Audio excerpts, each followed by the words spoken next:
तेग बहादुर सिमरे, तेग बहादुर सिमरे। हर नाम निज आवे ताए, हर नाम निज आवे ताए, हर नाम निज आवे ताए।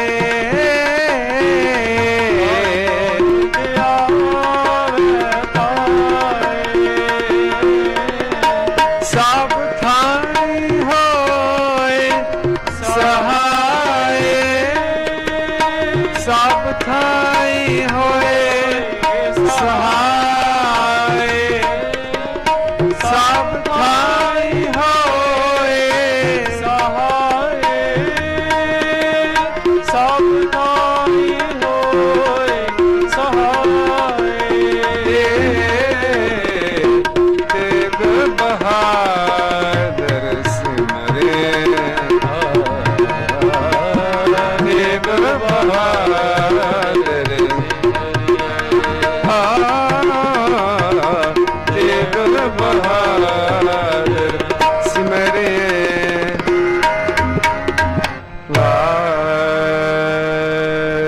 वाहेगुरु। ਵੱਡਾ ਤੇਰਾ ਦਰਬਾਰ ਸੱਚਾ ਤੁਧ ਤਖਤ, ਸਿਰ ਸ਼ਾਹਾਂ ਪਾਤਸ਼ਾਹ ਨੇ ਚਲ ਚੋਰ ਛੱਡ। ਔੜੀ ਵੱਡੀ ਵੱਡਾ ਭਾਰ ਤੇਰਾ ਮਰਤਬਾ, ਰੰਗ ਰੰਗਨੇ ਕਨ ਜਾਪਨ ਕਰਤਬਾ। ਜੀਆਂ ਦਰ ਜੀਵ ਸਭ ਜਾਣਦਾ, ਸਤ ਤੇਰਾ ਵਸ ਤੇਰਾ ਕਰਤਲਾ। ਤੇਰਾ ਘਰ ਆਨੰਦ ਵਧਾਈ ਤੁਧ ਘਰ, ਮਨ ਹੁੰਦਾ ਤੇ ਜਪਨਾ ਪਛਾਣ।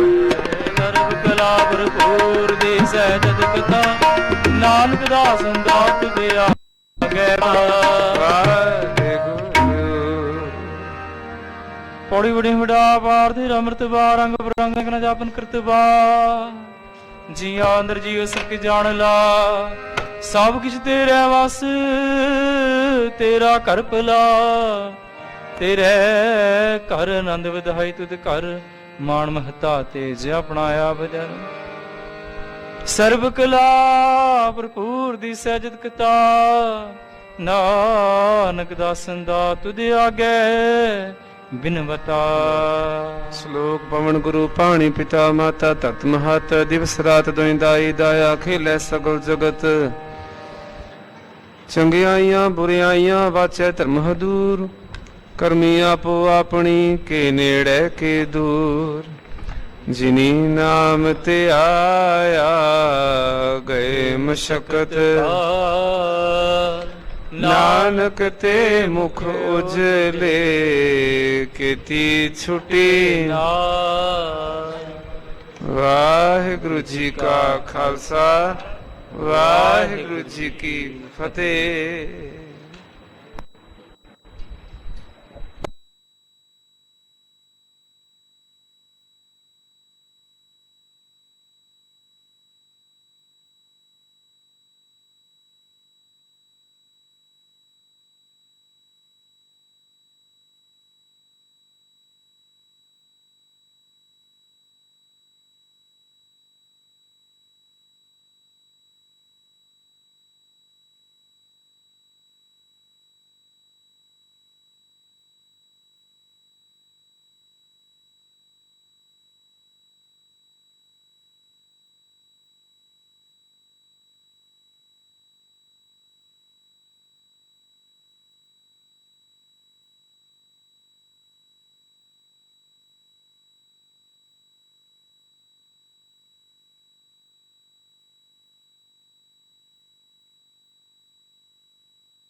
ਗੁਰੂ ਨਾਨਕ ਪਾਦ ਪੰਕਜ ਬੰਦਨ ਪਾਦ ਸਿਮਰੋ ਅੰਗਦ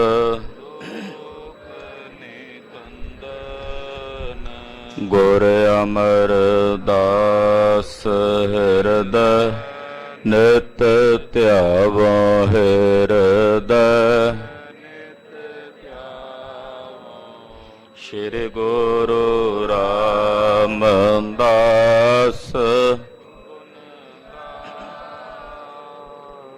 ਗੁਰੂ ਅਰਜਨ ਬਿਘਨਨ ਕੇ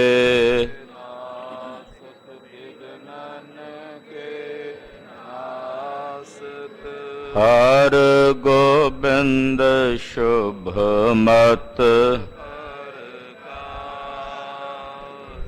ਸ਼੍ਰੀ ਹਰਿ ਰਾਏ ਨਮੋ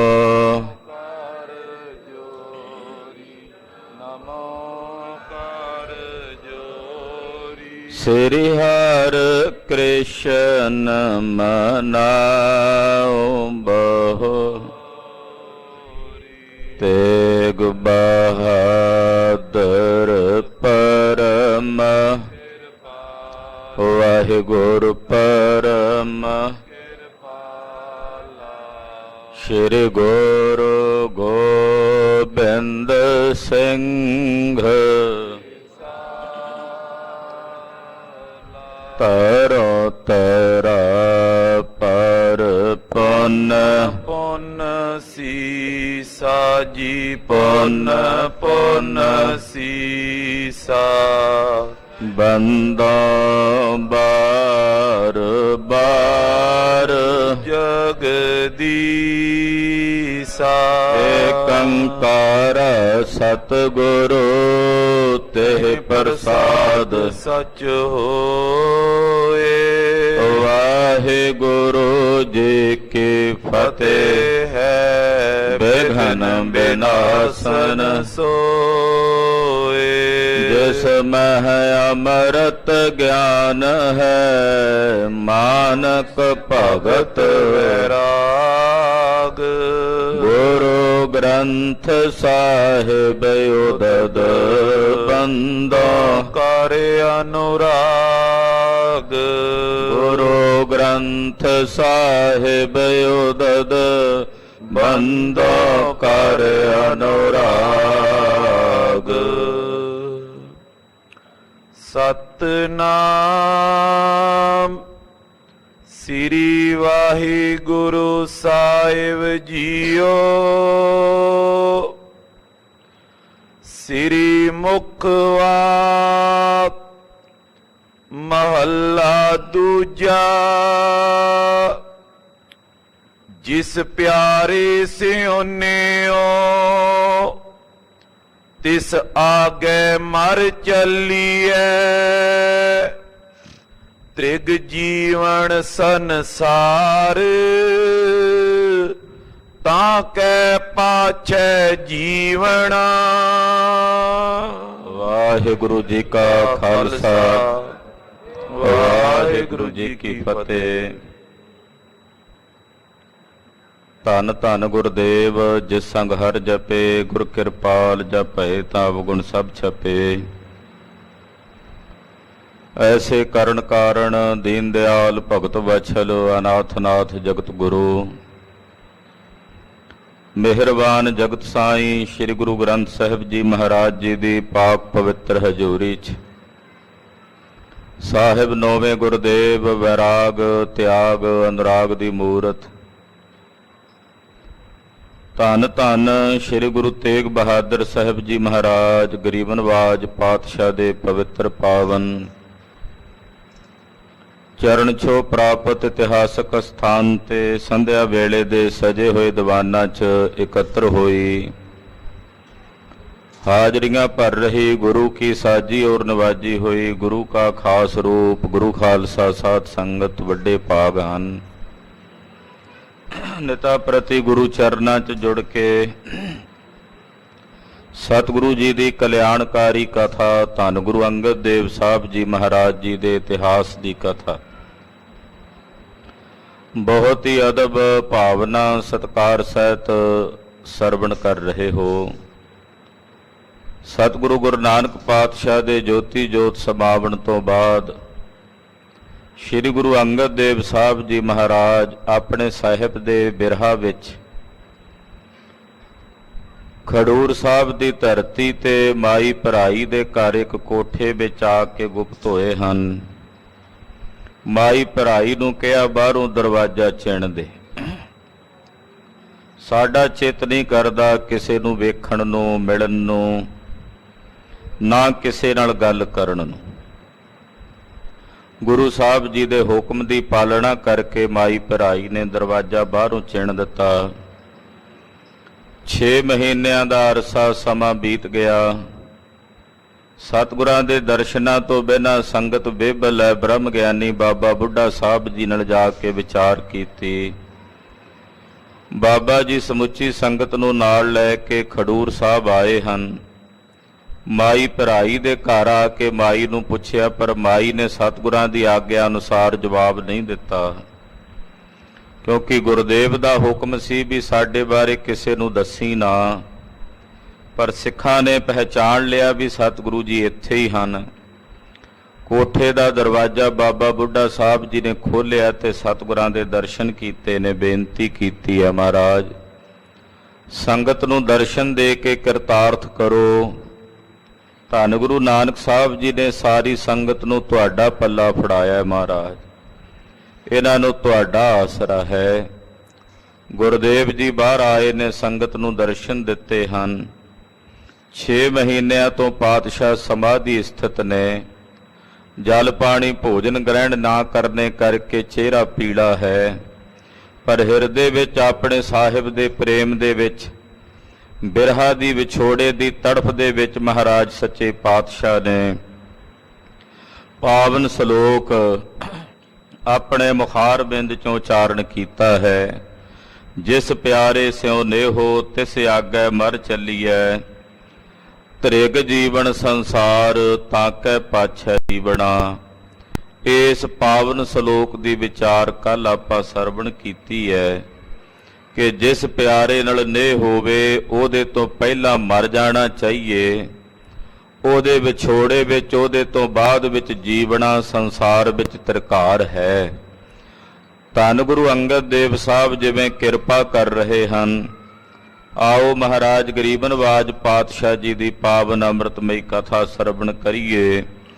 ਜਿਨ੍ਹਾਂ ਦੇ ਦਰਸ਼ਨ ਕਰਦਿਆਂ ਭੱਟਾਂ ਨੇ ਵੀ ਆਖਿਆ ਹੈ, ਸੋ ਕਹੋ ਟਲ ਗੁਰ ਸੇਵੀਐ, ਅਹਨਸ ਸਹਿਜ ਸੁਭਾਏ, ਦਰਸ਼ਨ ਪਰਸਿਆ ਗੁਰੂ ਕਾ ਜਨਮ ਮਰਨ ਦੁਖ ਜਾਏ। ਹੇ ਗੁਰੂ ਅੰਗਦ ਦੇਵ ਸਾਹਿਬ, ਤੁਹਾਡੇ ਦਰਸ਼ਨ ਪਰਸਣੇ ਨਾਲ ਜਨਮ ਤੇ ਮਰਨ ਵਰਗੇ ਵੱਡੇ ਦੁੱਖ ਤੇ ਕਸ਼ਟ ਵੀ ਕੱਟੇ ਜਾਂਦੇ ਹਨ। ਆਓ ਗੁਰੂ ਅੰਗਦ ਦੇਵ ਸਾਹਿਬ ਜੀ ਦੇ ਸਰਵਣ ਦਰਸ਼ਨ ਕਰੀਏ। ਮਹਾਕਵੀ ਭਾਈ ਸੰਤੋਖ ਸਿੰਘ ਜੀ ਦਰਸ਼ਨ ਕਰਾ ਰਹੇ ਹਨ। ਹਾਜ਼ਰੀਆਂ ਲਵਾਓ, ਆਖੋ ਜੀ ਸਤਨਾਮ ਸ੍ਰੀ ਵਾਹਿਗੁਰੂ ਸਾਹਿਬ ਜੀ। ਸਤਨਾਮ ਸ੍ਰੀ ਵਾਹਿਗੁਰੂ ਸਾਹਿਬ ਜੀ। ਸਵਈਆ ਸ਼੍ਰੀ ਮੁਖ ਤੇ ਇਮ ਬੋਲ ਪ੍ਰਭੂ, ਸਭ ਬੀਚ ਗੁਰੂ ਤਬ ਬੈਠ ਗਏ। ਇਹ ਪਾਵਨ ਸ਼ਲੋਕ ਆਪਣੇ ਮੁਖਾਰ ਬਿੰਦ ਚੋਂ ਉਚਾਰਨ ਕਰਕੇ ਸਾਰੀ ਸੰਗਤ ਵਿੱਚ ਆ ਕੇ ਗਰੀਬ ਨਵਾਜ ਪਾਤਸ਼ਾਹ ਜੀ ਮਹਾਰਾਜ ਸੁੰਦਰ ਆਸਣ ਤੇ ਆ ਕੇ ਬੈਠ ਗਏ ਨੇ, ਸਜ ਗਏ ਨੇ ਔਰ ਸਭ ਨੂੰ ਦਰਸ਼ਨ ਦੇਣ ਲੱਗੇ ਹਨ। ਜੇ ਸਿੱਖ ਹੈ ਸਮੁਦਾਇ ਤਾਹਾਂ, ਤਿਨ ਦੀ ਦਰਸ਼ਨ ਪਰਸੰਨ ਕਏ। ਜਿੰਨੇ ਉੱਥੇ ਸਿੱਖਾਂ ਦਾ ਸਮੁਦਾਇ ਹੈ, ਬਹੁਤ ਸਾਰੇ ਸਿੱਖ ਸਤਿਗੁਰਾਂ ਦੀ ਭਾਲ ਕਰਦਿਆਂ ਇੱਥੇ ਆਏ ਸਨ।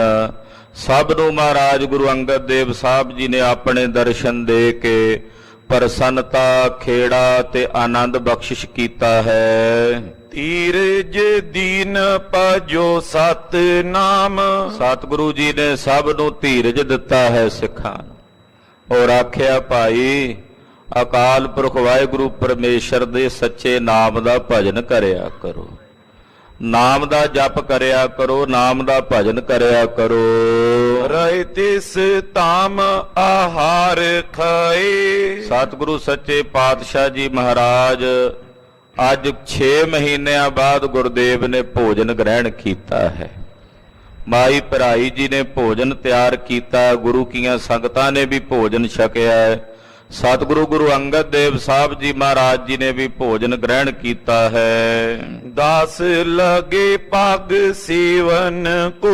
ਬੇਅੰਤ ਸੇਵਾਦਾਰ ਸਤਿਗੁਰਾਂ ਦੇ ਦਾਸ ਮਹਾਰਾਜ ਜੀ ਦੇ ਚਰਨ ਪਰਸਣ ਲੱਗੇ ਹਨ।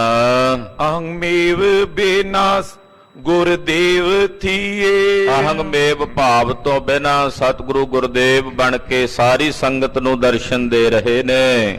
ਜੋ ਸਿੱਖ ਸੇਵਕ ਸ੍ਰੀ ਗੁਰੂ ਨਾਨਕ। ਜਿਹੜੇ ਸਤਿਗੁਰੂ ਗੁਰੂ ਨਾਨਕ ਸਾਹਿਬ ਸੱਚੇ ਪਾਤਸ਼ਾਹ ਦੇ ਸਿੱਖ ਸੇਵਕ ਸਨ, ਜਿਹੜੇ ਪਹਿਲੇ ਜਾਮੇ 'ਚ ਮਹਾਰਾਜ ਗੁਰੂ ਨਾਨਕ ਸਾਹਿਬ ਜੀ ਦੇ ਦਰਸ਼ਨ ਦਿਦਾਰੇ ਕਰਦੇ ਰਹੇ ਹਨ। ਸੋ ਸੁਨ ਕੇ ਸਭ ਆਵਤ ਹੈ। ਉਹ ਸਾਰੇ ਸੁਣ ਕੇ ਕਿ ਗੁਰੂ ਅੰਗਦ ਦੇਵ ਸਾਹਿਬ ਜੀ ਖਡੂਰ ਸਾਹਿਬ ਬਿਰਾਜਮਾਨ ਨੇ, ਮਹਾਰਾਜ ਜੀ ਦੇ ਦਰਸ਼ਨ ਦਿਦਾਰ ਕਰਨ ਵਾਸਤੇ ਸਿੱਖ ਸੰਗਤਾਂ ਆਉਣ ਲੱਗੀਆਂ। ਗਾਦੀ ਲਈ ਗੁਰ ਤਾ ਗੋਰੇ ਅੰਗ। ਕਿਉਂਕਿ ਸਾਰੀ ਸੰਗਤ ਵਿੱਚ ਇਸ ਗੱਲ ਦਾ ਪਹਿਲੋਂ ਹੀ ਪ੍ਰਗਟ ਪਰਤਾਵਾ ਸੀ ਕਿ ਸਤਿਗੁਰੂ ਗੁਰੂ ਅੰਗਦ ਦੇਵ ਸਾਹਿਬ ਜੀ ਮਹਾਰਾਜ ਜੀ ਨੇ ਗੁਰਗੱਦੀ ਪ੍ਰਾਪਤ ਕੀਤੀ ਹੈ। ਸੋ ਬਿਦ ਤੇ ਸੁਨ ਪਾਵਤ ਹੈ। ਤੇ ਗੁਰੂ ਅੰਗਦ ਦੇਵ ਸਾਹਿਬ ਜੀ ਇਸ ਵੇਲੇ ਬਿਦਤ ਹੋ ਗਏ ਨੇ, ਪ੍ਰਗਟ ਹੋ ਗਏ ਨੇ। ਇਹ ਸੁਣ ਕੇ ਆ ਕੇ ਗੁਰਸਿੱਖ ਸਤਿਗੁਰੂ ਜੀ ਦੇ ਦਰਸ਼ਨ ਪ੍ਰਾਪਤ ਕਰਦੇ ਹਨ। ਦੇਖਤ ਜੋਤ ਮਹਾਮੁਖ ਜਾਗਤ। ਆ ਕੇ ਸਤਿਗੁਰਾਂ ਦੇ ਦਰਸ਼ਨ ਕਰਦੇ ਗੁਰਦੇਵ ਦੇ ਮੁਖ ਮੰਡਲ ਦੇ ਉੱਤੇ ਸੁੰਦਰ ਜੋਤ ਦਾ ਪ੍ਰਕਾਸ਼ ਹੈ। ਜਿਹੜੀ ਜੋਤ ਮਹਾਰਾਜ ਧੰਨ ਗੁਰੂ ਨਾਨਕ ਦੇਵ ਸਾਹਿਬ ਸੱਚੇ ਪਾਤਸ਼ਾਹ ਵਿੱਚ ਹੈ, ਉਹੀ ਜੋਤ ਗੁਰੂ ਅੰਗਦ ਦੇਵ ਸਾਹਿਬ ਜੀ ਮਹਾਰਾਜ ਜੀ ਵਿੱਚ ਵਿਦਮਾਨ ਹੈ। ਪਾਤਸ਼ਾਹ ਦੇ ਚਿਹਰੇ ਤੇ ਪ੍ਰਕਾਸ਼ ਰਹੀ ਹੈ। ਜੋਤ ਰੂਪ ਹਰਿ ਆਪ ਗੁਰੂ ਨਾਨਕ ਕਹਾਇਓ, ਤਾਤੇ ਅੰਗਦ ਭਇਓ ਤਤ ਸਿਉ ਤਤ ਬਿਲਾਇਓ। ਗੁਰੂ ਅੰਗਦ ਦੇਵ ਸਾਹਿਬ ਹੋ ਗਏ ਨੇ ਗੁਰੂ ਨਾਨਕ ਸਾਹਿਬ ਸੱਚੇ ਪਾਤਸ਼ਾਹ। ਉਹੀ ਤਤ ਜੋ ਗੁਰੂ ਨਾਨਕ ਸਾਹਿਬ ਵਿੱਚ ਹੈ, ਉਹ ਤਤਵ ਮਹਾਰਾਜ ਗੁਰੂ ਅੰਗਦ ਦੇਵ ਸਾਹਿਬ ਵਿੱਚ ਆ ਮਿਲਿਆ ਹੈ। ਚਿਹਰੇ ਉੱਤੇ ਸੁੰਦਰ ਜੋਤ ਹੈ, ਪ੍ਰਕਾਸ਼ ਹੈ। ਜੋ ਨਟ ਸੰਗ ਬਨਾਵਤ ਹੈ। ਖਾਲਸਾ ਜੀ ਨਟ ਨਹੀਂ ਹੁੰਦੇ, ਨਟ ਬਾਜ਼ੀਆਂ ਵਿਖਾਣ ਵਾਲੇ, ਕਈ ਤਰ੍ਹਾਂ ਦੇ ਭੇਖ ਬਣਾਉਣ ਵਾਲੇ, ਉਹ ਕਈ ਤਰ੍ਹਾਂ ਦੇ ਸਾਂਗ ਬਣਾਉਂਦੇ ਐ। ਕਦੇ ਕੁਝ ਬਣ ਕੇ ਵਿਖਾਉਂਦੇ ਐ, ਕਦੇ ਕੁਝ ਬਣ ਕੇ ਵਿਖਾਉਂਦੇ। ਬੰਦਾ ਇੱਕੋ ਹੀ ਹੁੰਦਾ ਹੈ। ਕਦੇ ਇਸਤਰੀ ਰੂਪ ਹੋ ਕੇ ਨਜ਼ਰ ਆਉਣ ਲੱਗ ਪੈਂਦਾ, ਬਾਹਰੋਂ ਪਹਿਰਾਵਾ ਉਦਾਂ ਦਾ, ਕਦੇ ਪੁਰਖ ਦਾ, ਕਦੇ ਕੈਸਾ। ਸਾਂਗ ਕਰਕੇ ਬਾਹਰੋਂ ਲੋਕਾਂ ਨੂੰ ਭਰਮਾਉਂਦਾ ਹੈ, ਪਰ ਅੰਦਰੋਂ ਨਟ ਇੱਕੋ ਹੀ ਹੁੰਦਾ ਹੈ। ਇੱਕ ਹੀ ਬੇਖ ਅਨੇਕ ਤਾਰੇ। ਉਹ ਇੱਕੋ ਹੀ ਹੁੰਦਾ ਨਟ, ਪਰ ਬੇਖ ਜਿਹੜੇ ਨੇ ਨਾ ਬਾਹਰਲੇ, ਉਹ ਅਨੇਕਾਂ ਹੀ ਧਾਰਨ ਕਰਕੇ ਵਿਖਾਲਦਾ ਹੈ। ਸਭ ਲੋਕਨ ਕੋ ਬੇਰ ਮਾਵਤ ਹੈ। ਔਰ ਲੋਕ ਵੇਖ ਕੇ ਭਰਮ ਜਾਂਦੇ ਨੇ ਵੀ ਪਹਿਲਾਂ ਕੋਈ ਹੋਰ ਆਇਆ ਸੀ, ਹੁਣ ਕੋਈ ਹੋਰ ਆਇਆ ਹੈ। ਪਰ ਅਸਲ ਵਿੱਚ ਜਿਹੜਾ ਪਹਿਲੋਂ ਆਇਆ ਹੁੰਦਾ, ਬਾਅਦ ਵਿੱਚ ਵੀ ਉਹੀ ਆਉਂਦਾ ਹੈ। ਪਰ ਕੇਵਲ ਬਾਹਰਲਾ ਭੇਖ ਜਿਹੜਾ ਉਹ ਬਦਲਿਆ ਹੋਣ ਕਰਕੇ ਲੋਕ ਭਰਮ ਜਾਂਦੇ ਹਨ। ਗੁਰ ਤਾ ਰਥ ਪੈ ਗੁਰ ਸੂਰਜ ਦੂਸਰ। ਇਸ ਕਰਕੇ ਬਹੁਤੇ ਤਾਂ ਇਸ ਭਰਮ ਵਿੱਚ ਸਨ ਕਿ ਸ਼ਾਇਦ ਗੁਰੂ ਅੰਗਦ ਦੇਵ ਸਾਹਿਬ ਵੱਖਰੇ ਨੇ, ਪਰ ਜਿਹੜੇ ਗੁਰੂ ਕੇ ਸਿੱਖ ਨੇ ਉਹ ਜਾਣਦੇ ਨੇ ਕਿ ਗੁਰੂ ਨਾਨਕ ਪਾਤਸ਼ਾਹ ਨੇ ਹੀ ਦੂਸਰਾ ਜਾਮਾ ਧਾਰਨ ਕੀਤਾ ਹੈ। ਇਹ ਦੂਸਰੇ ਗੁਰੂ ਨਾਨਕ ਦੇਵ ਸਾਹਿਬ ਹਨ। ਇਹਨਾਂ ਵਿੱਚ ਤੇ ਗੁਰੂ ਨਾਨਕ ਸਾਹਿਬ ਵਿੱਚ ਕੋਈ ਭੇਦ ਨਹੀਂ। ਜਾਂ ਇਉਂ ਕਹਿ ਲੋ ਵੀ ਗੁਰਗੱਦੀ ਰੱਥ ਹੈ, ਔਰ ਇਸ ਰੱਥ ਦੇ ਉੱਤੇ ਜੋ ਗੁਰੂ ਸਾਹਿਬ ਨੇ ਉਹ ਸੂਰਜ ਦੇ ਸਮਾਨ, ਜਿਵੇਂ ਸੂਰਜ ਦਾ ਰੱਥ ਹੁੰਦਾ ਨਾ, ਉਹ ਰੱਥ ਹਰ ਮਹੀਨੇ ਬਾਅਦ ਸਕਰਾਂਦ ਵਾਲੇ ਦਿਨ ਇੱਕ ਰਾਸ ਵਿੱਚੋਂ ਨਿਕਲ ਕੇ ਦੂਸਰੀ ਰਾਸ ਵਿੱਚ ਪ੍ਰਵੇਸ਼ ਕਰਦਾ ਹੈ। ਉਸ ਦਿਨ ਮਹੀਨਾ ਤਬਦੀਲ ਹੁੰਦਾ, ਉਹਨੂੰ ਆਪਾਂ ਸਕਰਾਂਦ ਕਹਿ ਦਿੰਨੇ ਆ। ਕਹਿੰਦੇ ਪਰ 12 ਰਾਸਾਂ ਦੇ ਵਿੱਚ ਉਹ ਸਾਲ ਦੇ ਵਿੱਚ ਫਿਰਦਾ ਸੂਰਜ। ਸੂਰਜ ਤਾਂ ਇੱਕੋ ਹੀ ਰਹਿੰਦਾ ਨਾ, ਰਥ ਵੀ ਉਹਦਾ ਉਹੀ ਹੈ। ਕਹਿੰਦੇ ਇਸੇ ਤਰ੍ਹਾਂ ਗੁਰਗੱਦੀ ਰਥ ਹੈ ਔਰ ਸਤਿਗੁਰੂ ਜੀ ਉਹਦੇ ਤੇ ਸੂਰਜ ਦੇ ਸਮਾਨ ਪ੍ਰਕਾਸ਼ ਰਹੇ ਹਨ। ਮਾਸ ਬੀਤੇ ਤਨ ਰਾਜਿਤ ਹੈ। ਕਹਿੰਦੇ ਜਿਵੇਂ ਮਹੀਨਿਆਂ ਬਦਲਦਿਆਂ ਸੂਰਜ ਰਾਸ ਤਬਦੀਲ ਕਰਦਾ, ਸੂਰਜ ਤਾਂ ਉਹੀ ਰਹਿੰਦਾ ਦੂਜੇ ਮਹੀਨੇ ਵਿੱਚ ਵੀ। ਕਹਿੰਦੇ ਇਸੇ ਤਰ੍ਹਾਂ ਸਤਿਗੁਰੂ ਗੁਰੂ ਨਾਨਕ ਸਾਹਿਬ ਸੱਚੇ ਪਾਤਸ਼ਾਹ ਜੀ ਮਹਾਰਾਜ ਜੀ ਨੇ ਕੇਵਲ ਦੂਸਰਾ ਸਰੀਰ ਤਬਦੀਲ ਕੀਤਾ ਹੈ, ਰਾਸ ਹੀ ਤਬਦੀਲ ਕੀਤੀ ਹੈ। ਆਪ ਉਹੀ ਨੇ। ਸਤਿਗੁਰੂ ਗੁਰੂ ਨਾਨਕ ਸਾਹਿਬ ਤੇ ਗੁਰੂ ਅੰਗਦ ਦੇਵ ਸਾਹਿਬ ਵਿੱਚ ਕੋਈ ਭੇਦ ਨਹੀਂ।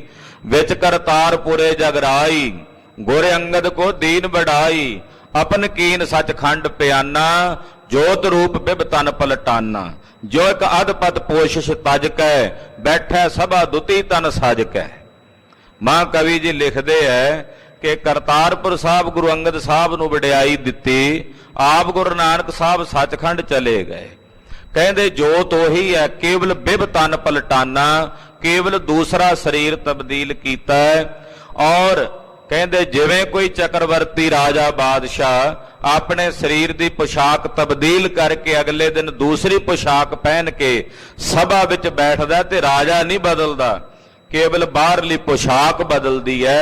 ਇਸੇ ਤਰ੍ਹਾਂ ਕੇਵਲ ਸਰੀਰ ਰੂਪੀ ਪੋਸ਼ਾਕ ਬਦਲੀ ਹੈ। ਸਤਿਗੁਰੂ ਗੁਰੂ ਨਾਨਕ ਸਾਹਿਬ ਤੇ ਗੁਰੂ ਅੰਗਦ ਦੇਵ ਸਾਹਿਬ 'ਚ ਕੋਈ ਭੇਦ ਨਹੀਂ। ਮੋਹ ਅੰਧੇਰ ਕੋ ਦੂਰ ਕਰੇ। ਮੋਹ ਰੂਪੀ ਹਨੇਰੇ ਨੂੰ ਸਤਿਗੁਰੂ ਗੁਰੂ ਅੰਗਦ ਦੇਵ ਸਾਹਿਬ ਜੀ ਦੂਰ ਕਰਨ ਵਾਲੇ ਨੇ। ਜਿਵੇਂ ਸੂਰਜ ਹਨੇਰਾ ਦੂਰ ਕਰਦਾ ਹੈ, ਇਉਂ ਗੁਰੂ ਅੰਗਦ ਦੇਵ ਸਾਹਿਬ ਜੀ ਮਹਾਰਾਜ ਮੋਹ ਰੂਪੀ ਅੰਧਕਾਰ ਦੇ ਹਨੇਰੇ ਨੂੰ ਦੂਰ ਕਰਨ ਵਾਲੇ ਹਨ। ਕਲਗੀਧਰ ਸੁਆਮੀ ਸ੍ਰੀ ਗੁਰੂ ਗੋਬਿੰਦ ਸਿੰਘ ਸਾਹਿਬ ਜੀ ਦੇ ਬਚਨ ਹਨ ਬਚਿੱਤਰ ਨਾਟਕ ਵਿੱਚ, ਗੁਰੂ ਨਾਨਕ ਅੰਗਦ ਕਰ ਮਾਨਾ। ਗੁਰੂ ਨਾਨਕ ਸਾਹਿਬ ਨੂੰ ਅਸੀਂ ਗੁਰੂ ਅੰਗਦ ਰੂਪ ਕਰਕੇ ਮੰਨ ਲਿਆ। ਗੁਰੂ ਅੰਗਦ ਸਾਹਿਬ ਤੇ ਗੁਰੂ ਨਾਨਕ ਸਾਹਿਬ 'ਚ ਭੇਦ ਨਹੀਂ। ਇਹ ਕਲਗੀਧਰ ਜੀ ਦੇ ਵੀ ਬਚਨ ਹਨ। ਇਸ ਕਰਕੇ ਜਿਹੜੇ ਅੱਜ ਕੱਲ ਕਈ ਕਹਿ ਦਿੰਦੇ ਆ ਜੀ ਫਰਕ ਸੀ 10 ਗੁਰੂਆਂ ਵਿੱਚ, ਕੇਵਲ ਬਾਹਰਲੇ ਸਰੀਰਾਂ ਦਾ ਭੇਦ ਫਰਕ ਹੋ ਸਕਦਾ ਹੈ, ਜੋਤ ਵੀ ਉਹੀ ਹੈ, ਜੁਗਤ ਵੀ ਉਹੀ ਹੈ, ਕੇਵਲ ਤਨ ਪਲਟਿਆ ਹੈ। ਇਸ ਕਰਕੇ ਕੋਈ ਭੇਦ ਨਹੀਂ, 10 ਸਰੂਪ ਇੱਕੋ ਰੂਪ ਹਨ। ਤੋ ਇੱਥੇ ਕਹਿ ਰਹੇ ਨੇ ਮਹਾਕਵੀ ਜੀ, ਕਹਿੰਦੇ ਮੋਹ ਰੂਪੀ ਹਨੇਰੇ ਨੂੰ ਸਤਿਗੁਰੂ ਜੀ ਦੂਰ ਕਰਨ ਵਾਲੇ ਹਨ। ਅਗ ਚੋਰ ਸ਼ੇਤਾਬਈ ਭਾਜਿਤ ਹੈ। ਜਿਵੇਂ ਸੂਰਜ ਚੜ੍ਹਦਿਆਂ ਹਨੇਰਾ ਦੂਰ ਹੁੰਦਾ ਤੇ ਚੋਰਾਂ ਨੂੰ ਭਾਜੜਾਂ ਪੈ ਜਾਂਦੀਆਂ। ਕਹਿੰਦੇ ਇਸੇ ਤਰ੍ਹਾਂ ਗੁਰੂ ਅੰਗਦ ਸਾਹਿਬ ਜੀ ਜਦੋਂ ਸੂਰਜ ਵਾਂਗੂ ਗੁਰਗੱਦੀ ਦੇ ਰੱਥ ਤੇ ਪ੍ਰਕਾਸ਼ੇ ਤਾਂ ਮੋਹ ਰੂਪੀ ਹਨੇਰਾ ਦੂਰ ਹੋਇਆ ਤੇ ਪਾਪਾਂ ਰੂਪੀ ਜਿੰਨੇ ਚੋਰ ਸਨ ਸਾਰੇ ਭੱਜ ਗਏ। ਪਾਪ ਰੂਪੀ ਜਿੰਨੇ ਚੋਰ ਸਨ ਉਹਨਾਂ ਸਾਰੇ ਚੋਰਾਂ ਨੂੰ ਭਾਜੜਾਂ ਪੈ ਗਈਆਂ। ਬ੍ਰਿੰਦ ਖੇਰੇ ਅਰਬਿੰਦ ਮਹਾਸਿਖ। ਸੂਰਜ ਚੜ੍ਹਦਿਆਂ ਜਿਵੇਂ ਕਮਲ ਦੇ ਫੁੱਲਾਂ ਦਾ ਬਗੀਚਾ ਖਿੜ ਜਾਂਦਾ ਨਾ, ਇਉਂ ਗੁਰੂ ਅੰਗਦ ਦੇਵ ਸਾਹਿਬ ਜੀ ਦੇ ਪ੍ਰਕਾਸ਼ਣੇ ਨਾਲ ਜਿੰਨੇ ਗੁਰੂ ਕੇ ਸਿੱਖ ਨੇ ਉਹ ਕਮਲ ਦੇ ਫੁੱਲਾਂ ਵਾਂਗੂ ਖਿੜ ਗਏ ਹਨ, ਕਮਲ ਦੇ ਫੁੱਲਾਂ ਦੇ ਬਗੀਚਿਆਂ ਵਾਂਗੂ ਖਿੜ ਗਏ ਹਨ। ਪੀਚਿਤ ਨਿੰਦਕ ਲਾਜਤ ਹੈ। ਤੇ ਜਿਹੜੇ ਉੱਲੂ ਹੁੰਦੇ ਆ ਨਾ, ਉੱਲੂ, ਉਹਨਾਂ ਵਾਸਤੇ ਸੂਰਜ ਜਿਹੜਾ ਦੁਖਦਾਈ ਹੁੰਦਾ, ਉਹਨਾਂ ਲਈ ਤਾਂ ਹਨੇਰਾ ਹੀ ਹੁੰਦਾ। ਕਹਿੰਦੇ ਇਸੇ ਤਰ੍ਹਾਂ ਜਿਹੜੇ ਸਾਹਿਬ ਦੇ ਘਰ ਦੇ ਨਿੰਦਕ ਨੇ ਉਹ ਉੱਲੂਆਂ ਦੇ ਸਮਾਨ ਦੁਖੀ ਹੋ ਰਹੇ ਨੇ, ਦੁੱਖ ਪਾ ਰਹੇ ਨੇ। ਹੋਤ ਪ੍ਰਕਾਸ਼ ਚਾਹੋਂ ਦੇਸ਼ ਮੈਂ। ਸਤਿਗੁਰੂ ਗੁਰੂ ਅੰਗਦ ਦੇਵ ਸਾਹਿਬ ਜੀ ਰੂਪੀ ਸੂਰਜ ਦਾ ਗਿਆਨ ਦਾ ਪ੍ਰਕਾਸ਼ ਚਾਰਾਂ ਦਿਸ਼ਾਵਾਂ ਦੇ ਵਿੱਚ ਫੈਲ ਰਿਹਾ ਹੈ। ਤਿਮ ਗਿਆਨ ਰਿਦੇ ਉਪਰਾਜਿਤ ਹੈ। ਜਿਵੇਂ ਸੂਰਜ ਦਾ ਪ੍ਰਕਾਸ਼ ਚਾਰੇ ਪਾਸੇ ਫੈਲਦਾ, ਏਦਾਂ ਗੁਰੂ ਅੰਗਦ ਦੇਵ ਸਾਹਿਬ ਜੀ ਮਹਾਰਾਜ ਜੀ ਪਾਸੋਂ ਗਿਆਨ ਦਾ ਪ੍ਰਕਾਸ਼ ਚਾਰੇ ਪਾਸੇ ਫੈਲ ਰਿਹਾ ਹੈ। ਸਾਰਬ ਭੌਮ ਮਹਾਮਾਹੀ ਪਾਲਕ। ਕਹਿੰਦੇ ਜਿਵੇਂ ਕੋਈ ਬਹੁਤ ਵੱਡਾ ਚੱਕਰਵਰਤੀ ਰਾਜਾ ਬਾਦਸ਼ਾਹ ਹੁੰਦਾ ਹੈ, ਪੋਸ਼ਿਸ਼ ਪੂਰਬ ਕੀ ਤਜ ਕੈ। ਉਹ ਆਪਣੀ ਪਹਿਲੀ ਪੋਸ਼ਾਕ ਰਾਜਾ ਤਿਆਗ ਕਰਕੇ ਸੁੰਦਰ ਔਰ ਨਵੀਨ ਤਰੇ ਤਨ। ਦੂਸਰੀ ਪੋਸ਼ਾਕ ਜਿਹੜੀ ਨਵੀਂ ਪੋਸ਼ਾਕ ਬਣੀ ਹੁੰਦੀ ਹੈ ਉਹ ਅਗਲੇ ਦਿਨ ਨਵੀਂ ਪੋਸ਼ਾਕ ਸਰੀਰ ਤੇ ਧਾਰਨ ਕਰਕੇ ਆਏ ਸਭਾ ਥਿਤ ਵੈਸਾ ਜੇ ਕੈ ਸਭਾ ਵਿੱਚ ਆ ਕੇ ਥਿਤ ਹੋ ਕੇ ਸਜ ਕੇ ਬੈਠਦਾ ਹੈ। ਸ਼੍ਰੀ ਗੁਰ ਤਿਉ ਤਾਰ ਦੂਸਰ ਰੂਪ ਇਸੇ ਤਰ੍ਹਾਂ ਗੁਰੂ ਨਾਨਕ ਸਾਹਿਬ ਜੀ ਨੇ ਦੂਸਰੀ ਪੁਸ਼ਾਕ ਹੀ ਧਾਰਨ ਕੀਤੀ ਹੈ, ਸਰੀਰ ਹੀ ਬਦਲਿਆ ਹੈ, ਅੰਦਰ ਰੂਪ ਉਹੀ ਹਨ ਮਹਾਰਾਜ ਗੁਰੂ ਨਾਨਕ ਸਾਹਿਬ ਜੀ ਦਾ। ਗੁਰੂ ਅੰਗਦ ਸਾਹਿਬ ਬਿਰਾਜਿਤ ਸਿੱਖ ਸੁਖੀ ਜਜ ਕੈ ਔਰ ਆਪਣੇ ਸਿੱਖਾਂ ਦੇ ਵਿੱਚ ਬਿਰਾਜਮਾਨ ਨੇ। ਗੁਰੂ ਕੇ ਸਿੱਖ ਗੁਰੂ ਅੰਗਦ ਦੇਵ ਸਾਹਿਬ ਨੂੰ ਜੱਜ ਕੇ, ਜੱਜ ਦਾ ਮਤਲਬ ਹੁੰਦਾ ਪੂਜਾ ਕਰਨੀ। ਗੁਰੂ ਅੰਗਦ ਸਾਹਿਬ ਨੂੰ ਪੂਜ ਕੇ ਗੁਰੂ ਕੇ ਸਿੱਖ ਸੁਖੀ ਹੋ ਰਹੇ ਨੇ, ਗੁਰੂ ਕੇ ਸਿੱਖਾਂ ਨੂੰ ਸੁਖ ਪ੍ਰਾਪਤ ਹੋ ਰਿਹਾ ਹੈ। ਸੇਵਕ ਏਕ ਹੀ ਜਾਣਤ ਹੈ ਗਨ ਔਰ ਜਿਹੜੇ ਸਤਿਗੁਰਾਂ ਦੇ ਸੇਵਕ ਨੇ ਉਹ ਇੱਕ ਹੀ ਰੂਪ ਕਰਕੇ ਜਾਣਦੇ ਨੇ। ਨਿੰਦਕ ਨੀਚ ਰਾਹੇ ਲਾਜ ਕੈ ਜਿਹੜੇ ਨਿੰਦਕ ਨੇ, ਨੀਚ ਨੇ, ਉਹ ਲਜਾਏਮਾਨ ਹੋ ਕੇ ਰਹਿੰਦੇ ਹਨ। ਜੋਤ ਤੇ ਜੋਤ ਪ੍ਰਕਾਸ਼ ਰਾਈ ਇਹ ਭਾਈ ਜੋਤ ਤੋਂ ਅੱਗੇ ਜੋਤ ਦਾ ਪ੍ਰਕਾਸ਼ ਹੋ ਗਿਆ ਹੈ। ਪਹਿਲੀ ਜੋਤ ਘਟੀ ਨਹੀਂ, ਦੂਜੀ ਵੀ ਉਸੇ ਤਰ੍ਹਾਂ ਪ੍ਰਚੰਡ ਹੋ ਗਈ। ਜਿਮ ਲਾਗੇ ਮਸ਼ਾਲ ਤੇ ਦੂਜੀ ਮਸ਼ਾਲ ਜਿਵੇਂ ਇੱਕ ਮਸ਼ਾਲ ਤੋਂ ਅੱਗ ਦੀ ਦੂਸਰੀ ਮਸ਼ਾਲ ਜਗ ਪੈਂਦੀ ਹੈ। ਕਾਟ ਨਾ ਬਾੜ ਬਨੇ ਕਬਹੂ ਪਹਿਲੀ ਮਸ਼ਾਲ ਦਾ ਪ੍ਰਕਾਸ਼ ਘਟ ਨਹੀਂ ਜਾਂਦਾ ਤੇ ਦੂਜੀ ਜਿਹੜੀ ਜਗਦੀ ਆ ਉਹਦਾ ਵੱਧ ਨਹੀਂ ਜਾਂਦਾ, ਇੱਕੋ ਰੂਪ ਹੀ ਹੋ ਜਾਂਦੀਆਂ ਹਨ। ਜੁਗ ਹੋਏ ਸਮਾਨ ਪ੍ਰਕਾਸ਼ ਬੇਸਾਲਾ ਦੋਨਾਂ ਮਸ਼ਾਲਾਂ ਜਾਂ ਦੋਨਾਂ ਦੀਵਿਆਂ ਦਾ ਇੱਕ ਸਮਾਨ ਹੀ ਪ੍ਰਕਾਸ਼ ਹੋਣ ਲੱਗ ਪੈਂਦਾ ਹੈ। ਆਨ ਸੋਨੇ ਉਪਦੇਸ਼ ਕੀਤੇ ਨਾਰ ਤਾਂ ਗੁਰੂ ਨਾਨਕ ਸਾਹਿਬ ਦੀ ਜੋਤ ਤੋਂ ਗੁਰੂ ਅੰਗਦ ਸਾਹਿਬ ਦੀ ਜੋਤ ਜਗ ਗਈ ਆ, ਉਹੀ ਪ੍ਰਕਾਸ਼ ਹੈ। ਬੇਅੰਤੀ ਨਰ ਸਤਿਗੁਰੂ ਸੱਚੇ ਪਾਤਸ਼ਾਹ ਜੀ ਮਹਾਰਾਜ ਜੀ ਦਾ ਆ ਕੇ ਉਪਦੇਸ਼ ਸੁਣਦੇ ਹਨ। ਜਾਗ ਓਟੇ ਜਿਨ ਭਾਗ ਸੋ ਪਾਲਾ ਮਹਾਕਵੀ ਜੀ ਕਹਿੰਦੇ ਕੌਣ ਆਏ ਗੁਰੂ ਸਾਹਿਬ ਦੇ ਚਰਨਾਂ 'ਚ ਉਪਦੇਸ਼ ਲੈਣ ਲਈ?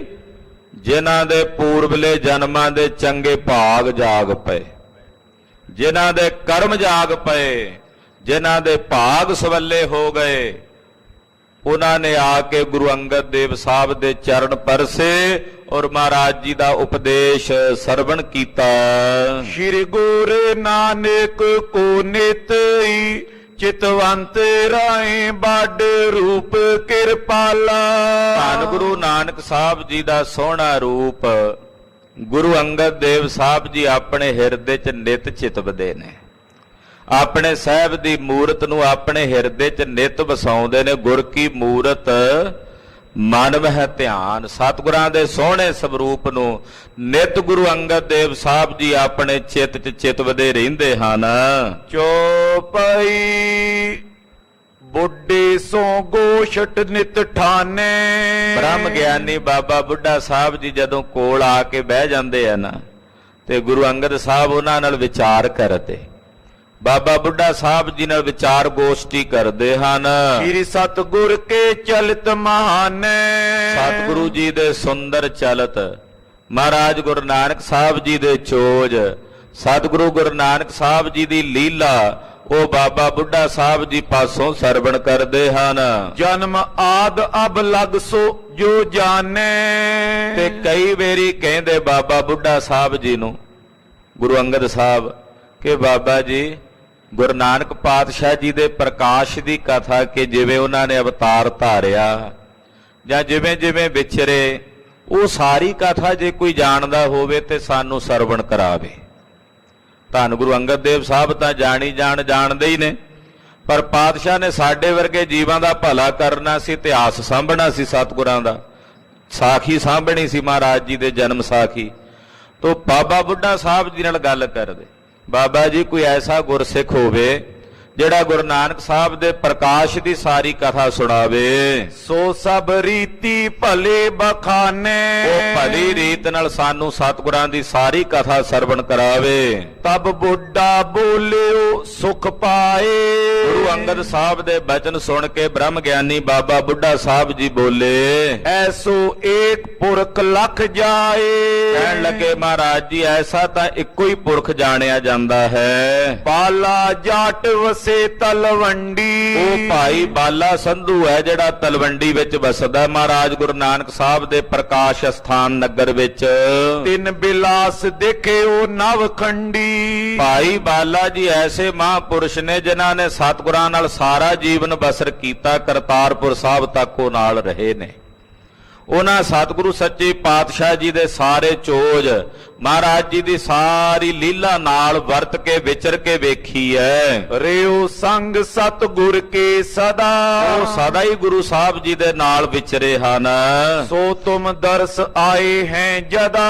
ਜਦੋਂ ਭਾਈ ਬਾਲਾ ਜੀ ਚੱਲ ਕੇ ਆਉਣਗੇ ਤੁਹਾਡੇ ਦਰਸ਼ਨ ਕਰਨ ਲਈ, ਤਿਸ ਤੇ ਸੁਨੋ ਸਕਲ ਬਿਰਤੰਤਾ। ਮਹਾਰਾਜ ਜੀ ਗੁਰੂ ਨਾਨਕ ਸਾਹਿਬ ਦੀ ਉਹ ਸਾਰੀ ਕਥਾ ਆਪ ਜੀ ਭਾਈ ਬਾਲਾ ਜੀ ਪਾਸੋਂ ਸਰਵਣ ਕਰ ਲੈਣਾ। ਯਥਾ ਚਰਿਤ੍ਰ ਕੀਨ ਭਗਵੰਤਾ। ਜਿਵੇਂ ਜਿਵੇਂ ਦੇ ਚੌਜ ਚਰਿੱਤਰ ਸਤਿਗੁਰੂ ਜੀ ਨੇ ਕੀਤੇ ਹਨ, ਏਵ ਵਿਚਾਰਤ ਬਾਲਾ ਆਇਓ। ਇਹਦੇ ਵਿਚਾਰਾਂ ਚੱਲ ਹੀ ਰਹੀਆਂ ਸਨ ਕਿ ਇੰਨੇ ਨੂੰ ਭਾਈ ਬਾਲਾ ਸਾਹਿਬ ਜੀ ਚੱਲ ਕੇ ਆ ਗਏ। ਭਾਈ ਬਾਲਾ ਜੀ ਦਾ ਰੂਪ ਵਰਣਨ ਕਰਦੇ ਆ ਮਾਂ ਕਵੀ ਜੀ, ਕਿਹੋ ਜੇ ਸਨ। ਕਰ ਤੁੰਬੀ ਕਟ ਕੀਨ ਕੁਪੀਨਾ, ਤਨ ਊਪਰ ਕਮਰੀ ਸਿਤ ਲੀਨਾ, ਉੱਚੀ ਕੁਲ ਹੈ ਸੀਸ ਪਰ ਧਾਰੀ, ਸਮਸ਼ ਸਵੇਤ ਦੀਰਗ ਇੱਕ ਸਾਰੀ। ਭਾਈ ਬਾਲਾ ਜੀ ਹੱਥ ਦੇ ਵਿੱਚ ਇੱਕ ਕਰਮੰਡਲ ਫੜਿਆ ਹੋਇਆ, ਸੀਸ ਤੇ ਉੱਨ ਦੀ ਉੱਚੀ ਕੁਲਹ ਧਾਰਨ ਕੀਤੀ ਹੋਈ ਹੈ, ਤੇੜ ਚਾਦਰਾ ਲੱਗਾ ਹੋਇਆ ਹੈ, ਦਾੜਾ ਇਕਸਾਰ ਸਫੇਦ ਹੈ। ਭਾਈ ਬਾਲਾ ਜੀ ਚੱਲ ਕੇ ਮਹਾਰਾਜ ਧੰਨ ਗੁਰੂ ਅੰਗਦ ਦੇਵ ਸਾਹਿਬ ਜੀ ਦੇ ਦਰਬਾਰ ਵਿੱਚ, ਜਿੱਥੇ ਗੁਰਦੁਆਰਾ ਮਲਖਾੜਾ ਸਾਹਿਬ ਹੈ ਖਡੂਰ ਸਾਹਿਬ, ਉੱਥੇ ਆਏ ਹਨ। ਗੁਰ ਪ੍ਰਸੰਗ ਤਿਨ ਸਕਲ ਸੁਨਾਇਓ। ਸਤਿਗੁਰੂ ਜੀ ਦੇ ਕੋਲ ਆ ਕੇ ਸਾਰਾ ਪ੍ਰਸੰਗ ਦੱਸਿਆ ਭਾਈ ਬਾਲਾ ਜੀ ਨੇ। ਸੋ ਹਮ ਪੂਰਬ ਹੀ ਕਹਿ ਆਏ। ਮਾਂ ਕਵੀ ਜੀ ਕਹਿੰਦੇ ਉਹ ਸਾਰੀ ਕਥਾ ਮੈਂ ਪਿੱਛੇ ਸ੍ਰੀ ਗੁਰੂ ਨਾਨਕ ਪ੍ਰਕਾਸ਼ ਗ੍ਰੰਥ ਵਿੱਚ ਲਿਖ ਆਇਆ ਹਾਂ, ਆਪ ਸਾਰੀ ਸੰਗਤ ਨੂੰ ਸਰਵਣ ਕਰਾ ਆਇਆ ਹਾਂ। ਛੰਦ ਚੁਪਈ ਬੰਦ ਬਣਾਏ। ਇਹਦੇ ਵਿੱਚ ਸੋਹਣੇ ਛੰਦ, ਚੁਪਈਆਂ, ਸਵਈਏ, ਕਵਿਤ, ਦੋਹਰੇ, ਬੜੇ ਸੋਹਣੇ ਛੰਦਾਂ ਦੀ ਰਚਨਾ ਕਰਕੇ ਸ੍ਰੀ ਨਾਨਕ ਪ੍ਰਕਾਸ਼ ਗ੍ਰੰਥ ਉਹ ਮੈਂ ਪਿੱਛੇ ਉਹਦੀ ਰਚਨਾ ਕਰ ਆਇਆ ਹਾਂ। ਸ਼੍ਰੀ ਬਾਬਾ ਨਾਨਕ ਜੀ ਜੈਸੇ। ਧੰਨ ਗੁਰੂ ਨਾਨਕ ਸਾਹਿਬ ਸੱਚੇ ਪਾਤਸ਼ਾਹ ਜੀ ਮਹਾਰਾਜ ਜਿਵੇਂ ਜਿਵੇਂ ਕਰੇ ਪ੍ਰਸੰਗ ਸੁਨੇ ਸਭ ਤੈਸੇ। ਜਿਵੇਂ ਜਿਵੇਂ ਉਹਨਾਂ ਨੇ ਪ੍ਰਸੰਗ ਕੀਤੇ ਤਿਵੇਂ ਤਿਵੇਂ ਆਪ ਜੀ ਨੂੰ ਸਰਵਣ ਕਰਾਏ। ਨਿਸ ਦਿਨ ਪ੍ਰੇਮ ਲਗਿਓ ਤਿਨ ਕੇਰਾ। ਭਾਈ ਬਾਲਾ ਜੀ ਰੋਜ਼ ਕਥਾ ਕਰਦੇ ਸੀ ਸ਼ਾਮ ਦੇ ਵੇਲੇ ਗੁਰੂ ਅੰਗਦ ਸਾਹਿਬ ਦੇ ਦਰਬਾਰ 'ਚ, ਗੁਰਦੁਆਰਾ ਮਲਖਾੜਾ ਸਾਹਿਬ, ਤੇ ਰੋਜ਼ਾਨਾ ਕਥਾ ਕਰਨੀ ਮਹਾਰਾਜ ਜੀ ਨੇ ਨਿਤ ਸੁਣਨੀ। ਕਈ ਵਾਰੀ 3-3 ਦਿਨ 4-4 ਦਿਨ ਮਹਾਰਾਜ ਜੀ ਦੀ ਸਮਾਧੀ ਲੱਗੀ ਰਹਿਣੀ। 4 ਦਿਨਾਂ ਬਾਅਦ ਨੇਤਰ ਖੋਲਣੇ, ਇਸ਼ਨਾਨ ਪਾਨ ਕਰਕੇ ਕਹਿਣਾ ਭਾਈ ਬਾਲੇ ਨੂੰ ਸੱਦੋ, ਸਾਨੂੰ ਸਤਿਗੁਰੂ ਜੀ ਦੀ ਕਥਾ ਸਰਵਣ ਕਰਾਉਣ। ਇਸ ਤਰ੍ਹਾਂ ਗੁਰੂ ਅੰਗਦ ਸਾਹਿਬ ਜੀ ਮਹਾਰਾਜ ਜੀ ਦਾ ਇਹ ਰੋਜ਼ ਦਾ ਨੇਮ ਸੀ। ਸਿਮਰੇ ਸਤਿਗੁਰ ਸੰਜ ਸਵੇਰਾ। ਹਰ ਵੇਲੇ ਮਹਾਰਾਜ ਗੁਰੂ ਨਾਨਕ ਸਾਹਿਬ ਜੀ ਦਾ ਭਜਨ ਤੇ ਸਿਮਰਨ ਮਹਾਰਾਜ ਗੁਰੂ ਅੰਗਦ ਸਾਹਿਬ ਕਰਦੇ ਹਨ। ਸੁਨੀ ਜਨਮ ਸਾਖੀ ਗੁਰ ਸਾਰੀ। ਸਾਰੀ ਜਨਮ ਸਾਖੀ ਭਾਈ ਬਾਲਾ ਜੀ ਦੇ ਪਾਸੋਂ ਧੰਨ ਗੁਰੂ ਅੰਗਦ ਦੇਵ ਸਾਹਿਬ ਜੀ ਮਹਾਰਾਜ ਜੀ ਨੇ ਸੁਣੀ। ਕੁਛ ਬਿਰਾਗ ਤੇ ਧੀਰਜ ਧਾਰੀ। ਜਦੋਂ ਗੁਰੂ ਸਾਹਿਬ ਦੀ ਕਥਾ ਸੁਣਦੇ ਸੀ ਤਾਂ ਜਾ ਕੇ ਮਨ ਨੂੰ ਢਾਰਸ ਮਿਲਦੀ। ਮਨ 'ਚ ਵਿਰਾਗ ਸੀ ਨਾ ਸਤਿਗੁਰੂ ਗੁਰੂ ਅੰਗਦ ਸਾਹਿਬ ਦੇ, ਤਾਂ ਕਹਿੰਦੇ ਵਿਰਾਗ ਥੋੜਾ ਜਿਹਾ ਘਟਿਆ ਗੁਰੂ ਸਾਹਿਬ ਦੀ ਕਥਾ ਸੁਣ ਕੇ, ਧੰਨ ਗੁਰੂ ਨਾਨਕ ਸਾਹਿਬ ਦੀ ਸਾਖੀ ਸੁਣ ਕੇ। ਜਿਨ ਸਿੱਖਨ ਕੇ ਭਾਗ ਵਿਸਾਲਾ। ਗੁਰੂ ਕੇ ਸਿੱਖਾਂ ਦੇ ਭਾਗ ਵੱਡੇ ਸਨ। ਸੇਵੇਂ ਬਾਣੀ ਸੁਨੇ ਰਸਾਲਾ। ਨਾਲੇ ਗੁਰੂ ਅੰਗਦ ਸਾਹਿਬ ਦੀ ਸੇਵਾ ਕਰਦੇ, ਨਾਲੇ ਮਹਾਰਾਜ ਜੀ ਦੇ ਦਰਬਾਰ ਵਿੱਚ ਜੁੜ ਕੇ ਰੋਜ਼ ਗੁਰੂ ਨਾਨਕ ਸਾਹਿਬ ਦੀ ਕਥਾ ਸੁਣਦੇ। ਤੋ ਗੁਰੂ ਅੰਗਦ ਇਸ ਰੀਤਾ।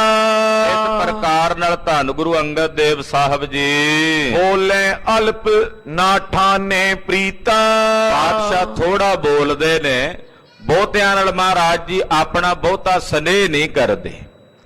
ਕਿਉਂਕਿ ਬਹੁਤਾ ਇਕਾਂਤ ਵਿੱਚ ਰਹਿਣਾ ਪਾਤਸ਼ਾਹ ਜੀ ਪਾਉਂਦਾ ਹੈ ਮਹਾਰਾਜ ਜੀ ਨੂੰ। ਬਾਲਿਕ ਦਸ਼ਾ ਵਿਖੇ ਨਿਤ ਰਹੇ। ਜਿਵੇਂ ਕੋਈ ਬਾਲਕ ਨਹੀਂ ਹੁੰਦਾ ਨਿਰਛਲ, ਏਦਾਂ ਇੱਕ ਬਾਲਕ ਦੇ ਮਨਿੰਦ ਮਹਾਰਾਜ ਸੱਚੇ ਪਾਤਸ਼ਾਹ ਜੀ ਦਾ ਸੁਭਾਅ ਕੋਮਲ ਹੈ। ਬਾਲਕ ਦੇ ਸਮਾਨ ਮਹਾਰਾਜ ਜੀ ਦਾ ਹਿਰਦਾ ਦਇਆ ਨਾਲ ਭਰਿਆ ਹੋਇਆ ਹੈ। ਹਰਖ ਸ਼ੋਕ ਜਿਨ ਲੇਸ਼ ਨ ਆਏ। ਜਿਨ੍ਹਾਂ ਨੂੰ ਨਾ ਹਰਖ ਹੈ ਨਾ ਸੋਗ ਹੈ, ਹਰਖ ਸੋਗ ਦਾ ਲੇਸ਼ ਮਾਤਰ ਵੀ ਮਹਾਰਾਜ ਜੀ ਨੂੰ ਨਹੀਂ ਵਿਆਪਦਾ। ਦੋਹਰਾ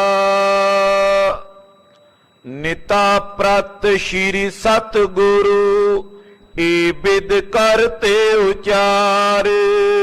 ਖਾਲਸਾ ਜੀ ਨਿਤਾ ਪ੍ਰਤੀ ਜੋ ਸਤਿਗੁਰੂ ਗੁਰੂ ਅੰਗਦ ਦੇਵ ਸਾਹਿਬ ਜੀ ਦੀ ਨਿਤ ਕਿਰਿਆ ਹੈ, ਜਿਵੇਂ ਮਹਾਰਾਜ ਸੱਚੇ ਪਾਤਸ਼ਾਹ ਜੀ ਵਿਚਰਦੇ ਹੈ, ਮਾਂ ਕਵੀ ਜੀ ਕਹਿੰਦੇ ਹੁਣ ਮੈਂ ਉਹ ਤੁਹਾਨੂੰ ਉਚਾਰਨ ਕਰਕੇ ਦੱਸਦਾ ਹਾਂ। ਸੁਨਤੇ ਉਚਾਰਿਤ ਸਿੱਖ ਕੋ ਭੌਜਲ ਕਰ ਹੈ ਪਾਰ। ਜਿਹੜੇ ਗੁਰੂ ਕੇ ਸਿੱਖ ਮਹਾਰਾਜ ਜੀ ਦੀ ਇਸ ਨਿਤ ਕਿਰਿਆ ਨੂੰ ਸੁਣਨਗੇ ਜਾਂ ਉਚਾਰਨ ਕਰਨਗੇ, ਉਹਨਾਂ ਗੁਰੂ ਕੇ ਸਿੱਖਾਂ ਦਾ ਇਸ ਭਵਜਲ ਤੋਂ ਪਾਰ ਉਤਾਰਾ ਹੋਵੇਗਾ। ਇਹ ਮਹਾਰਾਜ ਜੀ ਦਾ ਨਿਤਨੇਮ ਹੈ, ਜੋ ਸਤਿਗੁਰੂ ਜੀ ਦਾ ਨਿਤਨੇਮ ਨਿਤ ਦੀ ਕਿਰਿਆ ਹੈ, ਨਿਤ ਦੀ ਕਰਨੀ ਹੈ। ਉਹ ਜਿਹੜਾ ਕੋਈ ਮਾਈ ਭਾਈ ਸੁਣੇਗਾ ਜਾਂ ਕਹੇਗਾ, ਉਹ ਇਸ ਭਵਜਲ ਤੋਂ ਪਾਰ ਉਤਰੇਗਾ। ਚੋਪਈ ਜਾਮ ਜਾਮਨੀ ਜਾਗਰਨ ਹੋਏ। ਜਾਮ ਜਾਮਨੀ ਦਾ ਮਤਲਬ ਹੈ ਪੈਰ ਰਾਤ ਰਹਿੰਦੇ ਅੰਮ੍ਰਿਤ ਵੇਲੇ। ਸਤਿਗੁਰੂ ਗੁਰੂ ਅੰਗਦ ਦੇਵ ਸਾਹਿਬ ਜੀ ਮਹਾਰਾਜ ਜੀ ਉੱਠਦੇ ਆ, ਤਿਆਰ ਬਰ ਤਿਆਰ ਹੁੰਦੇ ਆ। ਸਾਹਿਬ ਤਾਂ ਸਦਾ ਹੀ ਜਾਗਦੇ ਹਨ, ਕੇਵਲ ਸਰੀਰ ਦੀ ਕਿਰਿਆ ਹੈ। ਸਾਡੇ ਲਈ ਮਹਾਰਾਜ ਸੱਚੇ ਪਾਤਸ਼ਾਹ ਪੂਰਨੇ ਪਾ ਰਹੇ ਨੇ, ਧੰਨ ਗੁਰੂ ਅੰਗਦ ਦੇਵ ਸਾਹਿਬ। ਰਾਤ ਦਾ ਪਹਿਲਾ ਪਹਿਰ ਜਿਹੜੇ ਗੁਰਮੁਖ ਸੰਭਾਲ ਲੈਂਦੇ ਨੇ, ਨਿਤਨੇਮ ਕਰਦਿਆਂ ਸੋਹਿਲਾ ਸਾਹਿਬ ਦੀ ਬਾਣੀ ਪੜ੍ਹ ਕੇ ਭਜਨ ਕਰਦਿਆਂ ਬਿਰਾਜਦੇ ਹਨ, ਉਹ ਭਾਈ ਰਾਤ ਦਾ ਪਿਛਲਾ ਪਹਿਰ ਵੀ ਸਾਂਭ ਲੈਂਦੇ ਨੇ। ਜਿਨ੍ਹਾਂ ਨੇ ਰਾਤ ਦਾ ਪਹਿਲਾ ਪਹਿਰ ਨਹੀਂ ਸੰਭਾਲਣਾ, ਫਿਰ ਉਹ ਪਿਛਲਾ ਪਹਿਰ ਵੀ ਨਹੀਂ ਸੰਭਾਲ ਪਾਉਂਦੇ। ਅੰਮ੍ਰਿਤ ਵੇਲੇ ਦੀ ਖੇਡ ਗੁਰੂ ਖਾਲਸਾ ਜੀ ਨਿਰਾਲੀ ਹੁੰਦੀ, ਇਹਨੂੰ ਬ੍ਰਹਮ ਮਹੂਰਤ ਦਾ ਵੇਲਾ ਕਹਿੰਦੇ ਹਨ, ਜਦੋਂ ਸਰਬ ਥਾਵਾਂ ਤੇ ਸ਼ਾਂਤੀ, ਇਕਾਂਤ ਤੇ ਪਰਮੇਸ਼ਰ ਦੀ ਭਜਨ ਬੰਦਗੀ ਵਾਲੀਆਂ ਰੂਹਾਂ ਦਾ ਵਰਤਾਰਾ ਵਰਤਦਾ ਹੈ। ਉਸ ਵਕਤ ਕੀਤਾ ਹੋਇਆ 15-20 ਮਿੰਟ, ਅੱਧੇ ਘੰਟੇ ਦਾ ਭਜਨ ਵੀ ਦਿਨ ਦੇ 5-7 ਘੰਟੇ ਤੋਂ ਬਰਾਬਰ ਮੰਨਿਆ ਜਾ ਸਕਦਾ ਹੈ। ਦਿਨ 'ਚ 5-4 ਘੰਟੇ ਬਹਿ ਕੇ ਭਜਨ ਕਰ ਲਓ, ਸੁਬਾਹ ਦਾ ਘੰਟਾ, ਅੰਮ੍ਰਿਤ ਵੇਲੇ ਪੌਣਾ ਘੰਟਾ, ਘੰਟਾ ਹੀ ਬੈਠ ਜੋ, ਉਨਾ ਹੀ ਆਨੰਦ ਬਣ ਜਾਂਦਾ ਹੈ। ਇਸ ਕਰਕੇ ਸਤਿਗੁਰੂ ਜੀ ਨੇ ਆਪਣੇ ਸਿੱਖਾਂ ਨੂੰ ਅੰਮ੍ਰਿਤ ਵੇਲੇ ਉੱਠਣ ਦਾ ਹੁਕਮ ਕੀਤਾ ਹੈ, ਅੰਮ੍ਰਿਤ ਵੇਲੇ ਦੀ ਸੰਭਾਲ ਕਰਨੀ। ਜਦੋਂ ਅੰਮ੍ਰਿਤ ਵੇਲੇ ਗੁਰੂ ਕੇ ਸਿੱਖ ਨੇ ਉੱਠਣਾ, ਬਹੁਤੀਆਂ ਸੱਜੇ ਖੱਬੇ ਦੀਆਂ ਗੱਲਾਂ 'ਚ ਸਮਾਂ ਜਾਈ ਨਹੀਂ ਕਰਨਾ, ਆਪਣਾ ਸਮਾਂ ਸਫਲ ਬਣਾਉਣ ਦਾ ਯਤਨ ਕਰਨਾ। ਅਕਸਰ ਕਈ ਪਰਿਵਾਰਾਂ ਘਰਾਂ ਵਿੱਚ ਅੰਮ੍ਰਿਤ ਵੇਲੇ ਉੱਠ ਤਾਂ ਪੈਨੇ ਆਪਾਂ ਸਾਰੇ, ਗੱਲਾਂ ਬਾਤਾਂ ਵਿੱਚ ਹੀ ਸਮਾਂ ਜਾਈ ਗਵਾਈ ਜਾਂਦੇ। ਉਹ ਤੂੰ ਚਾਹ ਬਣਾ ਦੇ, ਤੂੰ ਆਹ ਕਰ ਦੇ, ਮੇਰਾ ਕਛਹਿਰਾ ਕਿੱਥੇ ਹੈ, ਤੋਲੀਆ ਕਿੱਥੇ ਹੈ। ਸਿਆਣਾ ਗੁਰਸਿੱਖ ਰਾਤ ਨੂੰ ਹੀ ਆਪਣੇ ਸਾਰੇ ਵਸਤਰ ਆਦਿਕਾਂ ਦਾ ਪ੍ਰਬੰਧ ਕਰਕੇ ਪੈਂਦਾ, ਵੀ ਸਵੇਰੇ ਕਿਸੇ ਨੂੰ ਹਾਕ ਨਾ ਮਾਰਨੀ ਪਵੇ। ਘਰ ਦੇ ਵਿੱਚ ਸੁਭਾ ਅੰਮ੍ਰਿਤ ਵੇਲੇ ਕਲਹ ਕਲੇਸ਼ ਨਹੀਂ ਬਣਾ ਕੇ ਰੱਖਣੀ ਹੁੰਦੀ, ਔਰ ਲੜਾਈ ਪੜਾਈ ਦਾ ਮਾਹੌਲ ਵੀ ਕਈ ਥਾਵਾਂ ਤੇ ਬਣ ਜਾਂਦਾ। ਇਸ ਘਰ 'ਚ ਕੋਈ ਚੀਜ਼ ਨਹੀਂ ਲੱਭਦੀ, ਉਹ ਗੱਲਾਂ ਬਹੁਤ ਸਾਰੇ ਘਰਾਂ ਵਿੱਚ ਵਰਤਦੀਆਂ ਹਨ। ਸਿਆਣੇ ਗੁਰਸਿੱਖ ਤਾਂ ਕਛਹਿਰਾ ਬਣਾਉਣ, ਆਪਣਾ ਤੋਲੀਆ ਆਦਿਕ ਵਸਤਰ ਜਿਹੜੇ ਨੇ ਆਪਣੇ ਨੇੜੇ ਰੱਖ ਕੇ ਪੈਂਦੇ ਐ, ਵੀ ਸੁਬਾਹ ਕਿਸੇ ਨੂੰ ਆਵਾਜ਼ ਨਾ ਮਾਰਨੀ ਪਵੇ, ਅੰਮ੍ਰਿਤ ਵੇਲਾ ਸਾਂਭੋ ਔਰ ਰੱਬ ਰੱਬ ਕਰਕੇ ਆਪਣਾ ਸਮਾਂ ਪਾਸ ਕਰ ਲਓ। ਗੱਲਾਂ ਬਾਤਾਂ ਕਰਨ ਨੂੰ ਤਾਂ ਸਾਰਾ ਦਿਨ ਪਿਆ, ਉਹ ਤਾਂ ਖਰਾਬ ਹੋਣਾ ਹੀ ਹੈ ਸਾਰਾ ਦਿਨ। ਅੰਮ੍ਰਿਤ ਵੇਲਾ ਖੁਆਰ ਕਾਹਨੂੰ ਕਰਨਾ ਹੈ। ਤੋ ਮਹਾਰਾਜ ਸੱਚੇ ਪਾਤਸ਼ਾਹ ਅੰਮ੍ਰਿਤ ਵੇਲੇ ਉੱਠਣ ਦਾ ਹੁਕਮ ਕਰਦੇ ਆ ਸਿੱਖ ਨੂੰ। ਇਸ ਕਰਕੇ ਆਪ ਸਤਿਗੁਰਾਂ ਦੀ ਨਿਤ ਕਿਰਿਆ ਹੈ। ਪੈਰ ਰਾਤ ਰਹਿੰਦੇ ਆ ਮਹਾਰਾਜ ਗੁਰੂ ਅੰਗਦ ਦੇਵ ਸਾਹਿਬ ਜੀ ਅੰਮ੍ਰਿਤ ਵੇਲੇ ਉੱਠਦੇ ਹਨ। ਸੇਜਾ ਤਜੇ ਸੈਨ ਕੀ ਜੋਏ। ਜੋ ਮਹਾਰਾਜ ਜੀ ਦੇ ਬਿਰਾਜਣ ਵਾਲੀ ਸੇਜਾ ਸੁਖਾਸਣ ਦਾ ਪਲੰਘ ਹੈ ਸਤਿਗੁਰਾਂ ਦਾ, ਉਹ ਪਲੰਘਾ ਮਹਾਰਾਜ ਜੀ ਤਿਆਗਦੇ ਹਨ। ਕਰੇ ਸੋਚ ਪੁਨ ਧੋਵੇ ਪਾਵਨ। ਜਾ ਕੇ ਸਰੀਰ ਦੀ ਸੋਚ ਕਿਰਿਆ ਕਰਦੇ ਹਨ ਔਰ ਸੋਚ ਕਿਰਿਆ ਕਰਕੇ ਮਹਾਰਾਜ ਸੱਚੇ ਪਾਤਸ਼ਾਹ ਚਰਨ ਧੋਂਦੇ ਹਨ। ਪਾਵਨ ਹੋਨ ਕਰੇ ਰਦ ਧਾਵਨ। ਰਦ ਧਾਵਨ ਕਹਿੰਦੇ ਆ ਦਾਤਣ ਨੂੰ, ਪਾਤਸ਼ਾਹ ਦਾਤਣ ਕਰਦੇ ਹਨ। ਤੋ ਪੁਰਾਤਨ ਸਮਿਆਂ 'ਚ ਦਾਤਣ ਕਰਨ ਦਾ ਹੀ ਵਰਤਾਰਾ ਸੀ।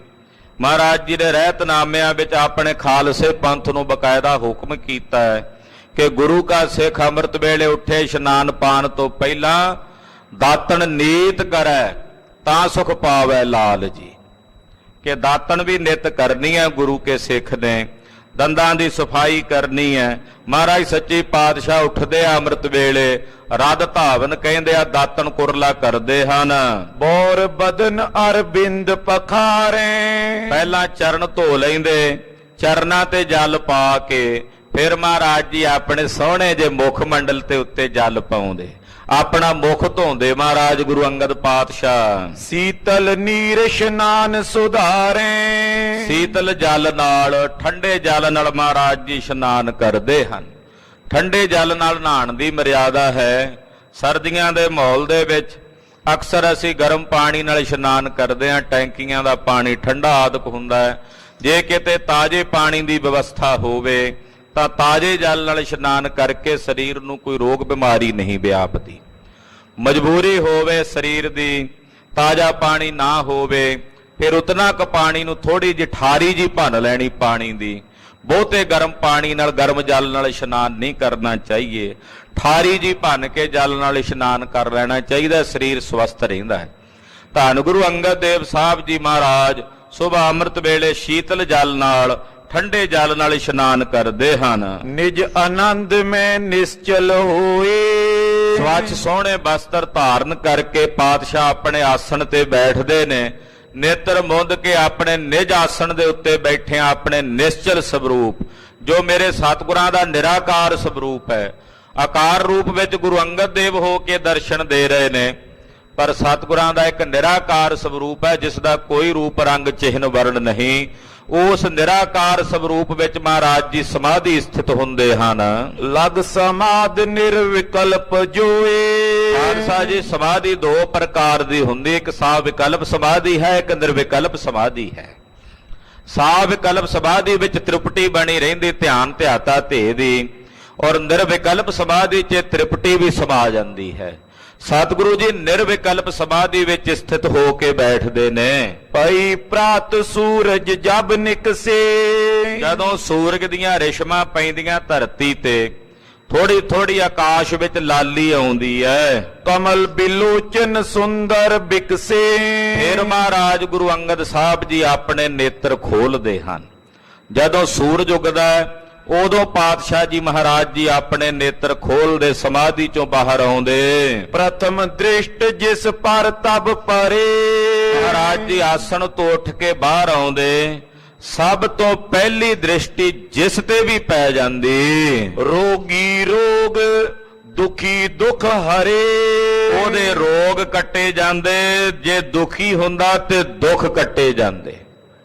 ਸਭ ਤੋਂ ਪ੍ਰਥਮ ਦ੍ਰਿਸ਼ਟ ਨਿਤਨੇਮ ਤੋਂ ਬਾਅਦ ਮਹਾਰਾਜ ਜੀ ਜਦੋਂ ਬਾਹਰ ਆਉਂਦੇ, ਜਿਸ ਤੇ ਨਿਗਾਹ ਪੈ ਜਾਂਦੀ, ਰੋਗੀਆਂ ਦਾ ਰੋਗ ਕੱਟਿਆ ਜਾਂਦਾ, ਦੁਖੀਆਂ ਦੇ ਦੁੱਖ ਨਿਰਵਿਰਤ ਹੋ ਜਾਂਦੇ। ਆਮਿਆਂ ਦ੍ਰਿਸ਼ਟ ਸ਼ੁਭ ਕਰੈ ਹਰੈ ਅਗ ਪਾਪ ਸਕਲ ਮਲ, ਗੁਰੂ ਅੰਗਦ ਸਾਹਿਬ ਦੀ ਅੰਮ੍ਰਿਤਮਈ ਦ੍ਰਿਸ਼ਟੀ ਹੈ।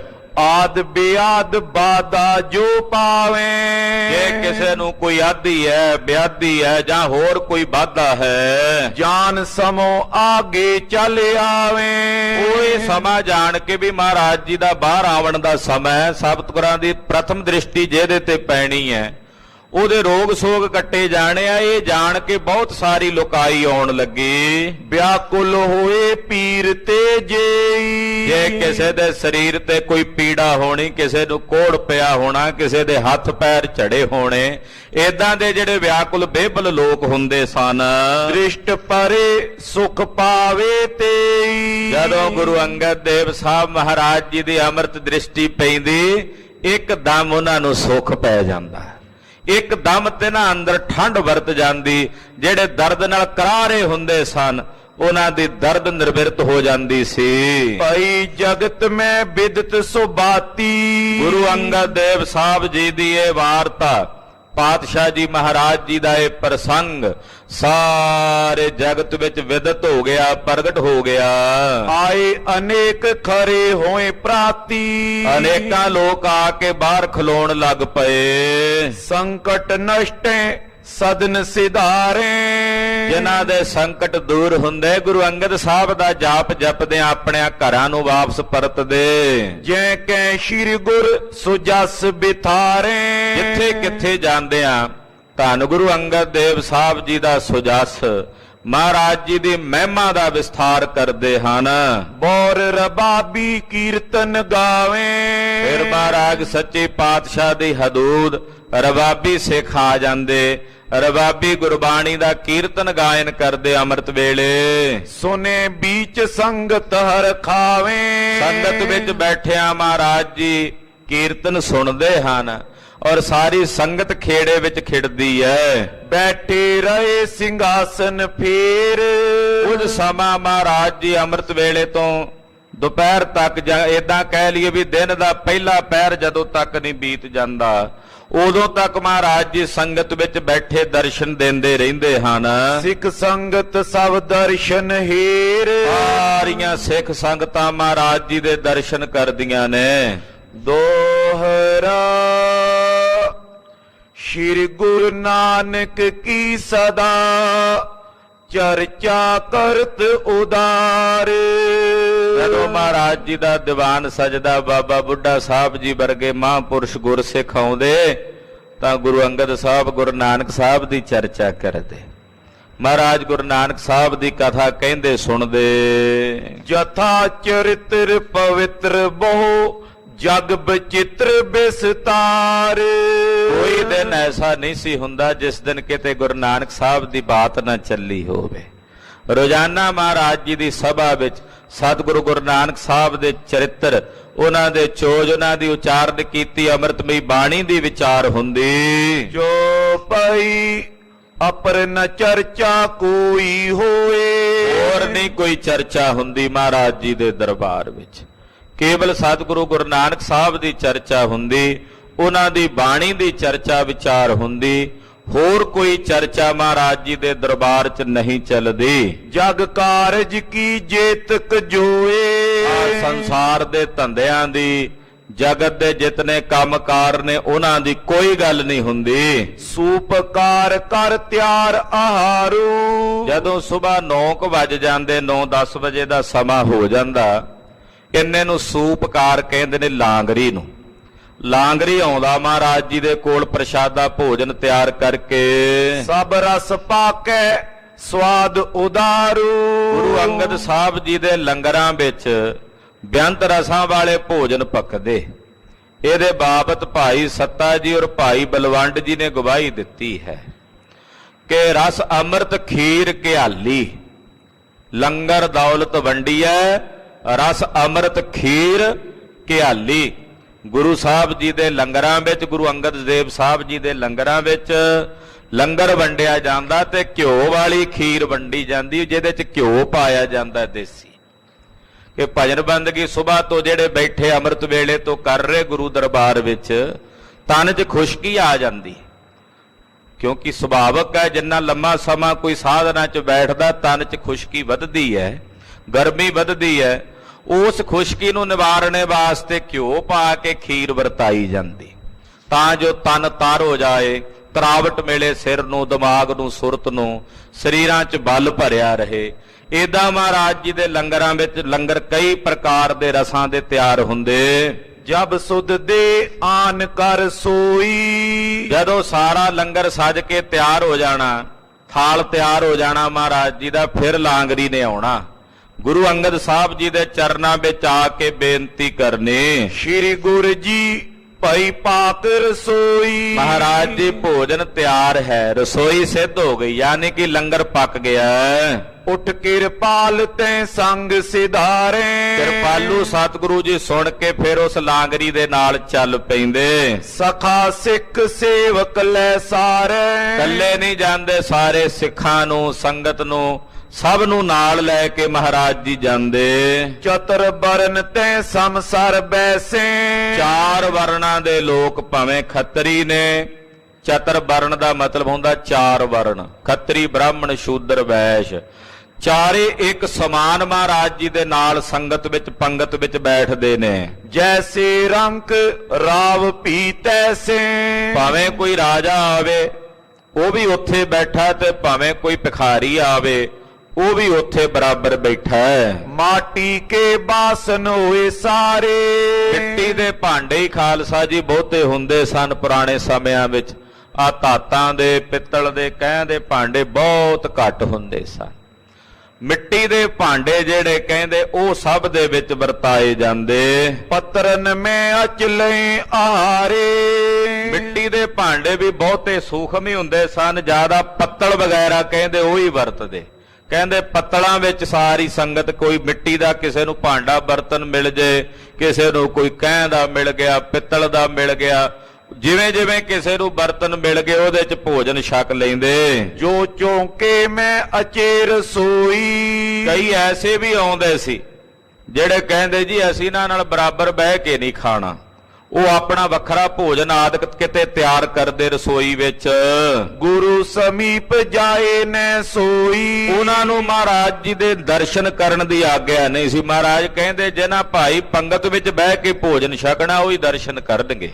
ਸਾਡੇ ਕੋਲ ਬਹਿਣ ਦਾ ਸੁਭਾਗ ਉਹਨਾਂ ਨੂੰ ਹੀ ਪ੍ਰਾਪਤ ਹੋਵੇਗਾ ਜਿਹੜੇ ਪੰਗਤ 'ਚ ਬੈਠ ਕੇ ਭੋਜਨ ਛਕਣਗੇ। ਪੰਕਤ ਵਿੱਚ ਬੈਠ ਗੁਰ ਖਾਏ। ਸਤਿਗੁਰੂ ਜੀ ਆਪ ਪੰਗਤ ਵਿੱਚ ਸੱਜ ਕੇ ਬੈਠ ਕੇ ਛਕਦੇ ਨੇ। ਏਕ ਸਮਾਨ ਅਸਨ ਅਚਵਾਏ। ਇੱਕ ਸਮਾਨ, ਇਹ ਨਹੀਂ ਵੀ ਕਿਸੇ ਨਾਲ ਕੋਈ ਵਿਤਕਰਾ ਹੋਣਾ, ਸਭ ਨੂੰ ਇੱਕ ਸਮਾਨ ਬਰਾਬਰ ਬਿਠਾ ਕੇ ਭੋਜਨ ਛਕਾਇਆ ਜਾਂਦਾ ਹੈ। ਪਾਇਸ ਹੋਵੇ ਵਿੱਚ ਰਸੋਈ। ਖੀਰ ਮਹਾਰਾਜ ਜੀ ਦੇ ਲੰਗਰ ਵਿੱਚ ਨਿਤ ਤਿਆਰ ਹੁੰਦੀ ਹੈ ਪਾਤਸ਼ਾਹ ਦੇ।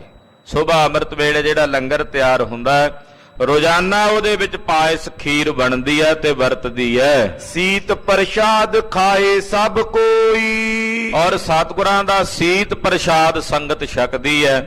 ਮਹਾਰਾਜ ਜੀ ਦਾ ਭੋਗ ਲੱਗਿਆ, ਭੋਜਨ ਬਹੁਤ ਸਾਰੇ ਗੁਰਸਿੱਖ ਭਾਵਨਾ ਨਾਲ ਛਕਦੇ ਕਿ ਗੁਰਦੇਵ ਦੀ ਰਸਨੀ ਲੈਕ ਹੋਇਆ ਭੋਜਨ ਪਵਿੱਤਰ ਹੈ। ਪੁੰਨ ਜਲ ਪਾਨ ਚੋਰੀ ਕਰ ਲੇਹੇ। ਫਿਰ ਭੋਜਨ ਛਕਣ ਤੋਂ ਬਾਅਦ ਠੰਡਾ ਜਲ ਮਹਾਰਾਜ ਜੀ ਛਕਦੇ, ਚੂੜਾ ਕਰਦੇ। ਉਠੇ ਗੁਰੂ ਪੁੰਨ ਏਵ ਕਰੇ। ਔਰ ਆਪਣੇ ਸੁੰਦਰ ਹੱਥ ਤਗੜੇ ਕਰਕੇ ਧੋ ਕੇ ਗਰੀਬ ਨਵਾਜ ਪਾਤਸ਼ਾਹ ਜੀ ਉੱਠਦੇ ਹਨ। ਗ੍ਰਾਮ ਬਾਲ ਕੇ ਲਹੇ ਬੁਲਾਏ। ਔਰ ਕੁਝ ਸਮਾਂ ਪਾਤਸ਼ਾਹ ਬਿਰਾਜਦੇ। ਮੁੜ ਕੇ ਤੀਜਾ ਪਹਿਰ ਹੁੰਦਾ ਜਦੋਂ ਦੁਪਹਿਰ ਤੋਂ ਬਾਅਦ ਨਗਰ ਦੇ ਬੱਚਿਆਂ ਨੂੰ ਸਤਿਗੁਰਾਂ ਨੇ ਸੱਦ ਲੈਣਾ। ਇਹ ਗੁਰੂ ਅੰਗਦ ਦੇਵ ਸਾਹਿਬ ਜੀ ਮਹਾਰਾਜ ਜੀ ਗਰੀਬ ਨਵਾਜ ਪਾਤਸ਼ਾਹ ਦੀ ਉਹ ਦੂਰ ਅੰਦੇਸ਼ੀ ਬਿਰਤੀ ਹੈ ਕਿ ਜਿਹੜੀਆਂ ਕੌਮਾਂ ਆਪਣੇ ਬੱਚਿਆਂ ਨੂੰ ਸੰਭਾਲ ਲੈਂਦੀਆਂ ਹਨ ਉਹ ਕੌਮਾਂ ਲੰਮੇ ਸਮੇਂ ਤੱਕ ਸੰਸਾਰ 'ਚ ਸਥਿਰ ਰਹਿੰਦੀਆਂ ਨੇ। ਜਿਹੜੀਆਂ ਕੌਮਾਂ ਆਪਣੇ ਬੱਚਿਆਂ ਨੂੰ ਨਾ ਸੰਭਾਲ ਸਕਣ, ਆਪਣਾ ਵਿਰਸਾ ਆਪਣਾ ਸਿਧਾਂਤ ਆਪਣੇ ਬੱਚਿਆਂ ਤੱਕ ਨਾ ਪਹੁੰਚਾ ਸਕਣ, ਉਹ ਕੌਮਾਂ ਫਿਰ ਦੁਨੀਆ ਦੇ ਨਕਸ਼ੇ ਤੋਂ ਮਿਟਦੀਆਂ ਚਲੀਆਂ ਜਾਂਦੀਆਂ ਹਨ। ਧੰਨ ਗੁਰੂ ਅੰਗਦ ਦੇਵ ਸਾਹਿਬ ਜੀ ਮਹਾਰਾਜ ਖਡੂਰ ਸਾਹਿਬ ਦੇ ਜਿਹੜੇ ਬਾਲਕ ਹੋਣੇ ਉਹ ਸੱਦ ਲੈਣੇ ਮਹਾਰਾਜ ਸੱਚੇ ਪਾਤਸ਼ਾਹ ਨੇ ਦੁਪਹਿਰ ਤੋਂ ਬਾਅਦ। ਹਰਖ ਸ਼ੋਕ ਜਿਨ ਹੋਏ ਨ ਕਾਏ। ਐਸੇ ਬਾਲਕ ਜਿਨ੍ਹਾਂ ਨੂੰ ਹਰਖ ਸੋਗ ਨਹੀਂ, ਉਹਨਾਂ ਨੂੰ ਮਹਾਰਾਜ ਜੀ ਨੇ ਖੇਡਾਂ ਖਿਡਾਉਣੀਆਂ, ਉਹਨਾਂ ਨੂੰ ਕੁਸ਼ਤੀ ਕਰਾਉਣੀ, ਖੇਡ ਖਿਡਾਉਣੀ। ਫਿਰ ਮਹਾਰਾਜ ਜੀ ਨੇ ਉਹਨਾਂ ਨੂੰ ਗੁਰਮੁਖੀ ਵੀ ਪੜਾਉਣੀ। ਗੁਰਮੁਖੀ ਵਿਦਿਆ ਮਹਾਰਾਜ ਸੱਚੇ ਪਾਤਸ਼ਾਹ ਜੀ ਨੇ ਪੜਾਉਣੀ। ਗੁਰਮੁਖੀ ਤਾਂ ਪਹਿਲੋਂ ਵੀ ਸੀ ਖਾਲਸਾ ਜੀ। ਗੁਰੂ ਅੰਗਦ ਦੇਵ ਸਾਹਿਬ ਜੀ ਨੇ ਗੁਰਮੁਖੀ ਨੂੰ ਤਰਤੀਬ ਦਿੱਤੀ ਹੈ। ਅੱਖਰ ਗੁਰਮੁਖੀ ਭਾਸ਼ਾ ਦੇ ਪਹਿਲੋਂ ਵੀ ਸਨ, ਪਰ ਗੁਰਦੇਵ ਨੇ ਉਹਦੀ ਤਰਤੀਬ ਬਣਾਈ ਹੈ। ਜਿਵੇਂ ਆਪਾਂ ਅੱਜ ਕੱਲ 35 ਅੱਖਰੀ ਪੜ੍ਹਦੇ ਹਾਂ, ਇਹ ਸਾਰੀ ਤਰਤੀਬ ਮਹਾਰਾਜ ਗੁਰੂ ਅੰਗਦ ਦੇਵ ਸਾਹਿਬ ਜੀ ਸੱਚੇ ਪਾਤਸ਼ਾਹ ਨੇ ਬਣਾਈ ਹੈ। ਇਸ ਕਰਕੇ ਉਹਨਾਂ ਨੂੰ ਗੁਰਮੁਖੀ ਲਿਪੀ ਦਾ ਪੈਦਾ ਕਰਨ ਵਾਲਾ ਸਾਹਿਬ ਮੰਨਿਆ ਜਾਂਦਾ ਹੈ। ਪਰ ਗੁਰਮੁਖੀ ਦਾ ਗੁਰੂ ਨਾਨਕ ਸਾਹਿਬ ਦੇ ਵੇਲੇ ਵੀ ਸੀ। ਪਾਤਸ਼ਾਹ ਨੇ ਉਹਨੂੰ ਤਰਤੀਬ ਦਿੱਤੀ, ਨਗਰ ਦੇ ਬਾਲਕਾਂ ਨੂੰ ਸੱਦਣਾ ਜਿਨ੍ਹਾਂ ਨੂੰ ਕੋਈ ਹਰਖ ਸ਼ੋਗ ਨਹੀਂ। 300 ਮਿਲ ਕਰ ਖੇਲੇ ਖੇਲ। ਬਾਲਕਾਂ ਨਾਲ ਬਾਲਕ ਹੀ ਹੋ ਜਾਣਾ ਸਤਿਗੁਰਾਂ ਨੇ। ਜਿਵੇਂ ਬਾਲਕਾਂ ਨੇ ਖੇਡਣਾ, ਬਾਲਕਾਂ ਨਾਲ ਬਾਲਾਂ ਵਾਲੀਆਂ ਖੇਡਾਂ ਮਹਾਰਾਜ ਜੀ ਨੇ ਖੇਡਣੀਆਂ। ਉਹਨਾਂ ਨੂੰ ਕੁਸ਼ਤੀ ਕਰਾਉਣੀ, ਘੋਲ ਕਰਾਉਣਾ। ਹੋਏ ਪ੍ਰਸੰਨ ਮਿਲੇ ਸਿਸ ਮੇਲ। ਬੱਚੇ ਬੜੇ ਪ੍ਰਸੰਨ ਹੋ ਕੇ ਆਉਂਦੇ, ਉਹਨਾਂ ਨੂੰ ਵਧੀਆ ਪਦਾਰਥ ਵੀ ਸਤਿਗੁਰਾਂ ਨੇ ਛਕਾਉਣੇ। ਤੇ ਖੇਡਾਂ ਦੇ ਵਿੱਚ ਹੁਣ ਬਾਲਕਾਂ ਨੂੰ ਖੇਡ ਪਿਆਰੀ ਹੁੰਦੀ ਹੈ ਤੇ ਉਹਨਾਂ ਨੇ ਸ਼ੌਂਕ ਨਾਲ ਮਹਾਰਾਜ ਜੀ ਕੋਲ ਚੱਲ ਕੇ ਆਉਣਾ। ਪਹਿਰ ਤੀਸਰੋ ਏਵ ਬਿਤਾਵੇਂ, ਦਿਨ ਦਾ ਜਿਹੜਾ ਤੀਸਰਾ ਪਹਿਰ ਹੈ ਉਹ ਮਹਾਰਾਜ ਜੀ ਬੱਚਿਆਂ ਨਾਲ ਇਦਾਂ ਬਤੀਤ ਕਰਦੇ। ਪਹਿਲਵਾਨ ਤਬ ਗੁਰੂ ਬੁਲਾਵੇਂ, ਫਿਰ ਪਹਿਲਵਾਨਾਂ ਨੂੰ ਸੱਦ ਲੈਣਾ ਮਹਾਰਾਜ ਜੀ ਨੇ ਮੱਲਾਂ ਨੂੰ, ਜਿੱਥੇ ਗੁਰਦੁਆਰਾ ਮੱਲ ਅਖਾੜਾ ਸਾਹਿਬ ਹੈ ਉੱਥੇ ਮੱਲਾਂ ਦੀ ਪਹਿਲਵਾਨਾਂ ਦੀ ਮਹਾਰਾਜ ਜੀ ਕੁਸ਼ਤੀ ਕਰਾਉਂਦੇ ਕਿ ਜਿਹੜੇ ਨੌਜਵਾਨ ਨੇ ਉਹ ਵੀ ਆਪਣੇ ਸਰੀਰ ਸੰਭਾਲਣ। ਜੇ ਸਰੀਰ ਨੂੰ ਸੰਭਾਲਣਗੇ ਕਈ ਤਰ੍ਹਾਂ ਦੀਆਂ ਬਾਦੀਆਂ ਤੋਂ ਬਚੇ ਰਹਿਣਗੇ। ਤੋਂ ਨਾਲੇ ਮਹਾਰਾਜ ਸੱਚੇ ਪਾਤਸ਼ਾਹ ਉਹਨਾਂ ਨੂੰ ਗੁਰਮਤਿ ਦ੍ਰਿੜ ਕਰਾਉਂਦੇ।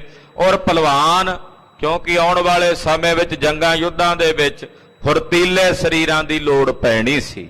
ਤੋਂ ਸਤਿਗੁਰੂ ਜੀ ਨੇ ਇਹ ਤਿਆਰੀਆਂ ਆਰੰਭ ਦਿੱਤੀਆਂ ਨੇ।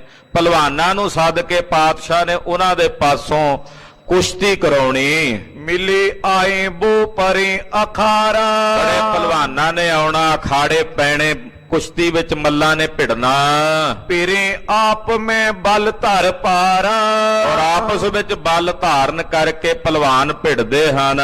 ਕਹਿ ਕਹਿ ਤਿਨੋਂ ਪਿਰਾਵਨ ਠਾਨੇ, ਸਤਿਗੁਰੂ ਜੀ ਆਪ ਕਹਿ ਕੇ ਭਿੜਾਉਂਦੇ ਉਹਨਾਂ ਮੱਲਾਂ ਨੂੰ, ਕਹਿੰਦੇ ਤੂੰ ਭਿੜ ਬਈ, ਤੂੰ ਭਿੜ। ਏਦਾਂ ਕੱਲੇ ਕੱਲੇ ਮੱਲ ਨੂੰ ਆਪ ਭਿੜਵਾਉਂਦੇ ਨੇ। ਕੁਸ਼ਤੀ ਕਰਤ ਜੀਤ ਕਹਿ ਹਾਨੇ, ਕਹਿੰਦੇ ਕੁਸ਼ਤੀ ਕਰਦਿਆਂ ਕਈ ਮੱਲ ਜਿੱਤ ਜਾਂਦੇ, ਕਈ ਹਾਰਦੇ। ਜਾਮ ਦਿਵਸ ਕੇ ਰਹੇ ਬੌਰੀ, ਕਹਿੰਦੇ ਜਦੋਂ ਪੈਰਕ ਦਿਨ ਬਾਕੀ ਰਹਿ ਜਾਂਦਾ, ਸ਼ਾਮ ਦਾ ਵੇਲਾ ਆਹ ਵੇਲਾ ਹੋ ਜਾਂਦਾ, ਸ੍ਰੀ ਗੁਰਦੇਵ ਤਜੇ ਤਿਸ ਠੌਰੀ, ਪਾਤਸ਼ਾਹ ਉਹ ਜਗ੍ਹਾ ਛੱਡ ਕੇ ਆ ਜਾਂਦੇ, ਮੱਲਾਂ ਦੇ ਪਹਿਲਵਾਨ ਵਾਲੀ ਜਗ੍ਹਾ। ਸਭਾ ਵਿਖੇ ਸ਼ੁਭ ਆਸਨ ਬੈਸੇ, ਸਭਾ ਵਿੱਚ ਆ ਕੇ ਬੈਠ ਜਾਣਾ। ਭਾਈ ਬਾਲੇ ਨੇ ਕਥਾ ਕਰਨੀ, ਕੀਰਤਨੀਏ ਆ ਜਾਣੇ, ਉਹਨਾਂ ਨੇ ਕੀਰਤਨ ਕਰਨਾ। ਮੁਨਗਨ ਸਹਿਤ ਸ਼ੰਭੂ ਹੋਏ ਜੈਸੇ, ਜਿਵੇਂ ਮੁਨੀਆਂ ਦੇ ਸਮੇਤ ਕੋਈ ਅਵਤਾਰੀ ਪੁਰਸ਼ ਬੈਠਦਾ ਹੈ, ਇਉਂ ਸਤਿਗੁਰੂ ਸੱਚੇ ਪਾਤਸ਼ਾਹ ਸਿੱਖਾਂ ਵਿੱਚ ਬੈਠਦੇ ਨੇ। ਚੌਂ ਦਿਸ਼ ਪਰਵਾਰਤ ਸਿੱਖ ਆਏ, ਚਾਰੇ ਪਾਸੇ ਮਹਾਰਾਜ ਜੀ ਦੇ ਸਿੱਖ ਆ ਕੇ ਘੇਰਾ ਪਾ ਕੇ ਬੈਠ ਜਾਂਦੇ ਨੇ। ਰੁਚਰ ਰਬਾਬੀ ਰਾਗਨ ਗਾਏ, ਸਿਆਣੇ ਰਬਾਬੀ ਆਉਂਦੇ, ਆ ਕੇ ਰਾਗਾਂ ਵਿੱਚ ਕੀਰਤਨ ਕਰਦੇ ਸਤਿਗੁਰਾਂ ਦੇ ਦਰਬਾਰ ਵਿੱਚ। ਸਕਲ ਪ੍ਰੇਮ ਕਰ ਸੁਨੇ ਸੁਦਾਸ, ਜਿੰਨੀ ਸੰਗਤ, ਜਿੰਨੇ ਸਤਿਗੁਰਾਂ ਦੇ ਦਾਸ ਸੇਵਕ ਸਭ ਪ੍ਰੇਮ ਸਹਿਤ ਗੁਰੂ ਅੰਗਦ ਦੇਵ ਸਾਹਿਬ ਜੀ ਦੇ ਦਰਬਾਰ ਵਿੱਚ ਕੀਰਤਨ ਸੁਣਦੇ ਹਨ। ਜਿਨ ਤੇ ਬ੍ਰਿੰਦ ਵਿਕਾਰ ਵਿਨਾਸ਼, ਐਸਾ ਕੀਰਤਨ ਹੈ ਖਾਲਸਾ ਜੀ ਜਿਸ ਕੀਰਤਨ ਨੂੰ ਸਰਵਣ ਕੀਤਿਆਂ ਮਨ ਦੇ ਅਨੇਕਾਂ ਵਿਕਾਰਾਂ ਦਾ ਵਿਨਾਸ਼ ਹੁੰਦਾ ਹੈ। ਸੰਧਿਆ ਸਮੇਂ ਸੋ ਹੋਏ ਇਕੰਤ, ਸੰਧਿਆ ਵੇਲੇ ਸ਼ਾਮ ਦੇ ਸਮੇਂ ਫਿਰ ਮਹਾਰਾਜ ਜੀ ਇਕਾਂਤ ਵਿੱਚ ਜਾਂਦੇ। ਨਿਜ ਸਰੂਪ ਮੈਂ ਲੈ ਭਗਵੰਤ, ਔਰ ਆਪਣੇ ਨਿਜ ਸਰੂਪ ਵਿੱਚ ਸਤਿਗੁਰੂ ਜੀ ਲੈ ਹੋ ਜਾਂਦੇ। ਬੈਠੇ ਏਕਾਂਕੀ ਇੱਕ ਜਾਮ, ਇੱਕ ਪੈਰ ਤੱਕ ਫਿਰ ਮਹਾਰਾਜ ਜੀ ਰਾਤ ਦੇ ਇਕਾਂਤ ਵਿੱਚ ਸਮਾਧੀ ਸਥਿਤ ਹੋ ਕੇ ਬੈਠੇ ਰਹਿੰਦੇ। ਉਨ ਪ੍ਰਿਅੰਕ ਪਰ ਕਰੇ ਆਰਾਮ, ਫਿਰ ਪਾਤਸ਼ਾਹ ਆਪਣੇ ਸੁਖਾਸਣਾ ਵਾਲੇ ਪਲੰਘੇ ਤੇ ਆਉਂਦੇ ਔਰ ਪਲੰਘੇ ਤੇ ਬਿਰਾਜਦੇ ਹਨ। ਇਸ ਪ੍ਰਕਾਰ ਨਿਸ ਦਿਵਸ ਬਿਤਾਵੇਂ, ਇਸ ਪ੍ਰਕਾਰ ਸਤਿਗੁਰਾਂ ਦਾ ਇਹ ਰਾਤ ਦਿਨ ਦੀ ਕਿਰਿਆ ਹੈ ਗੁਰੂ ਅੰਗਦ ਦੇਵ ਸਾਹਿਬ ਜੀ ਦੀ। ਸਿੱਖਨ ਤੇ ਸਤਨਾਮ ਜਪਾਵੇਂ, ਜਿੰਨੇ ਸਿੱਖ ਆਉਂਦੇ ਸਭ ਕੋਲੋਂ ਸੱਚੇ ਨਾਮ ਦਾ ਜਾਪ ਜਪਾਉਂਦੇ। ਆਪਨ ਟਿਗ ਮਾਇਆ ਵਿਵਹਾਰ, ਜਿਹੜਾ ਮਾਇਆ ਦਾ ਵਿਵਹਾਰ ਹੈ ਸੰਸਾਰ ਦਾ, ਜ਼ਿਕਰ ਨਾ ਹੋਣ ਦਈ ਕਿਸ ਵਾਰ, ਉਹਦਾ ਜ਼ਿਕਰ ਆਪਣੇ ਕੋਲ ਨਹੀਂ ਹੋਣ ਦਿੰਦੇ ਮਹਾਰਾਜ ਜੀ। ਜਿਹੜਾ ਮਾਇਆ ਦੇ ਵਿਵਹਾਰ ਨੇ ਉਹ ਬਾਹਰ ਹੀ, ਮਹਾਰਾਜ ਜੀ ਕਹਿੰਦੇ ਜਿਹਨੇ ਕੋਈ ਏਦਾਂ ਦਾ ਬਚਨ ਕਰਨਾ ਬਾਹਰ ਹੀ ਕਰੋ। ਇੱਥੇ ਕਈ ਭਾਈ ਬ੍ਰਹਮ ਚਰਚਾ ਕਰੋ, ਗੁਰੂ ਕੀ ਸੰਗਤ ਵਿੱਚ ਤਾਂ ਕੇਵਲ ਬ੍ਰਹਮ ਵਿਚਾਰ ਹੀ ਹੋਣੀ ਚਾਹੀਏ। ਹਰਖ ਸੋਗ ਜੇ ਤਕ ਬਿਦ ਨਾਨਾ, ਸੰਸਾਰ ਦੇ ਨਾਨਾ ਪ੍ਰਕਾਰ ਦੇ ਹਰਖ ਸੋਗ ਖੁਸ਼ੀਆਂ ਗਮੀਆਂ ਹੁੰਦੀਆਂ ਨੇ। ਇਨਕੋ ਸਿੱਖ ਨ ਕਰੇ ਬਖਾਨਾ, ਇਹਨਾਂ ਦਾ ਵਰਣਨ ਮਹਾਰਾਜ ਜੀ ਦੀ ਸਭਾ ਵਿੱਚ ਨਹੀਂ ਹੁੰਦਾ।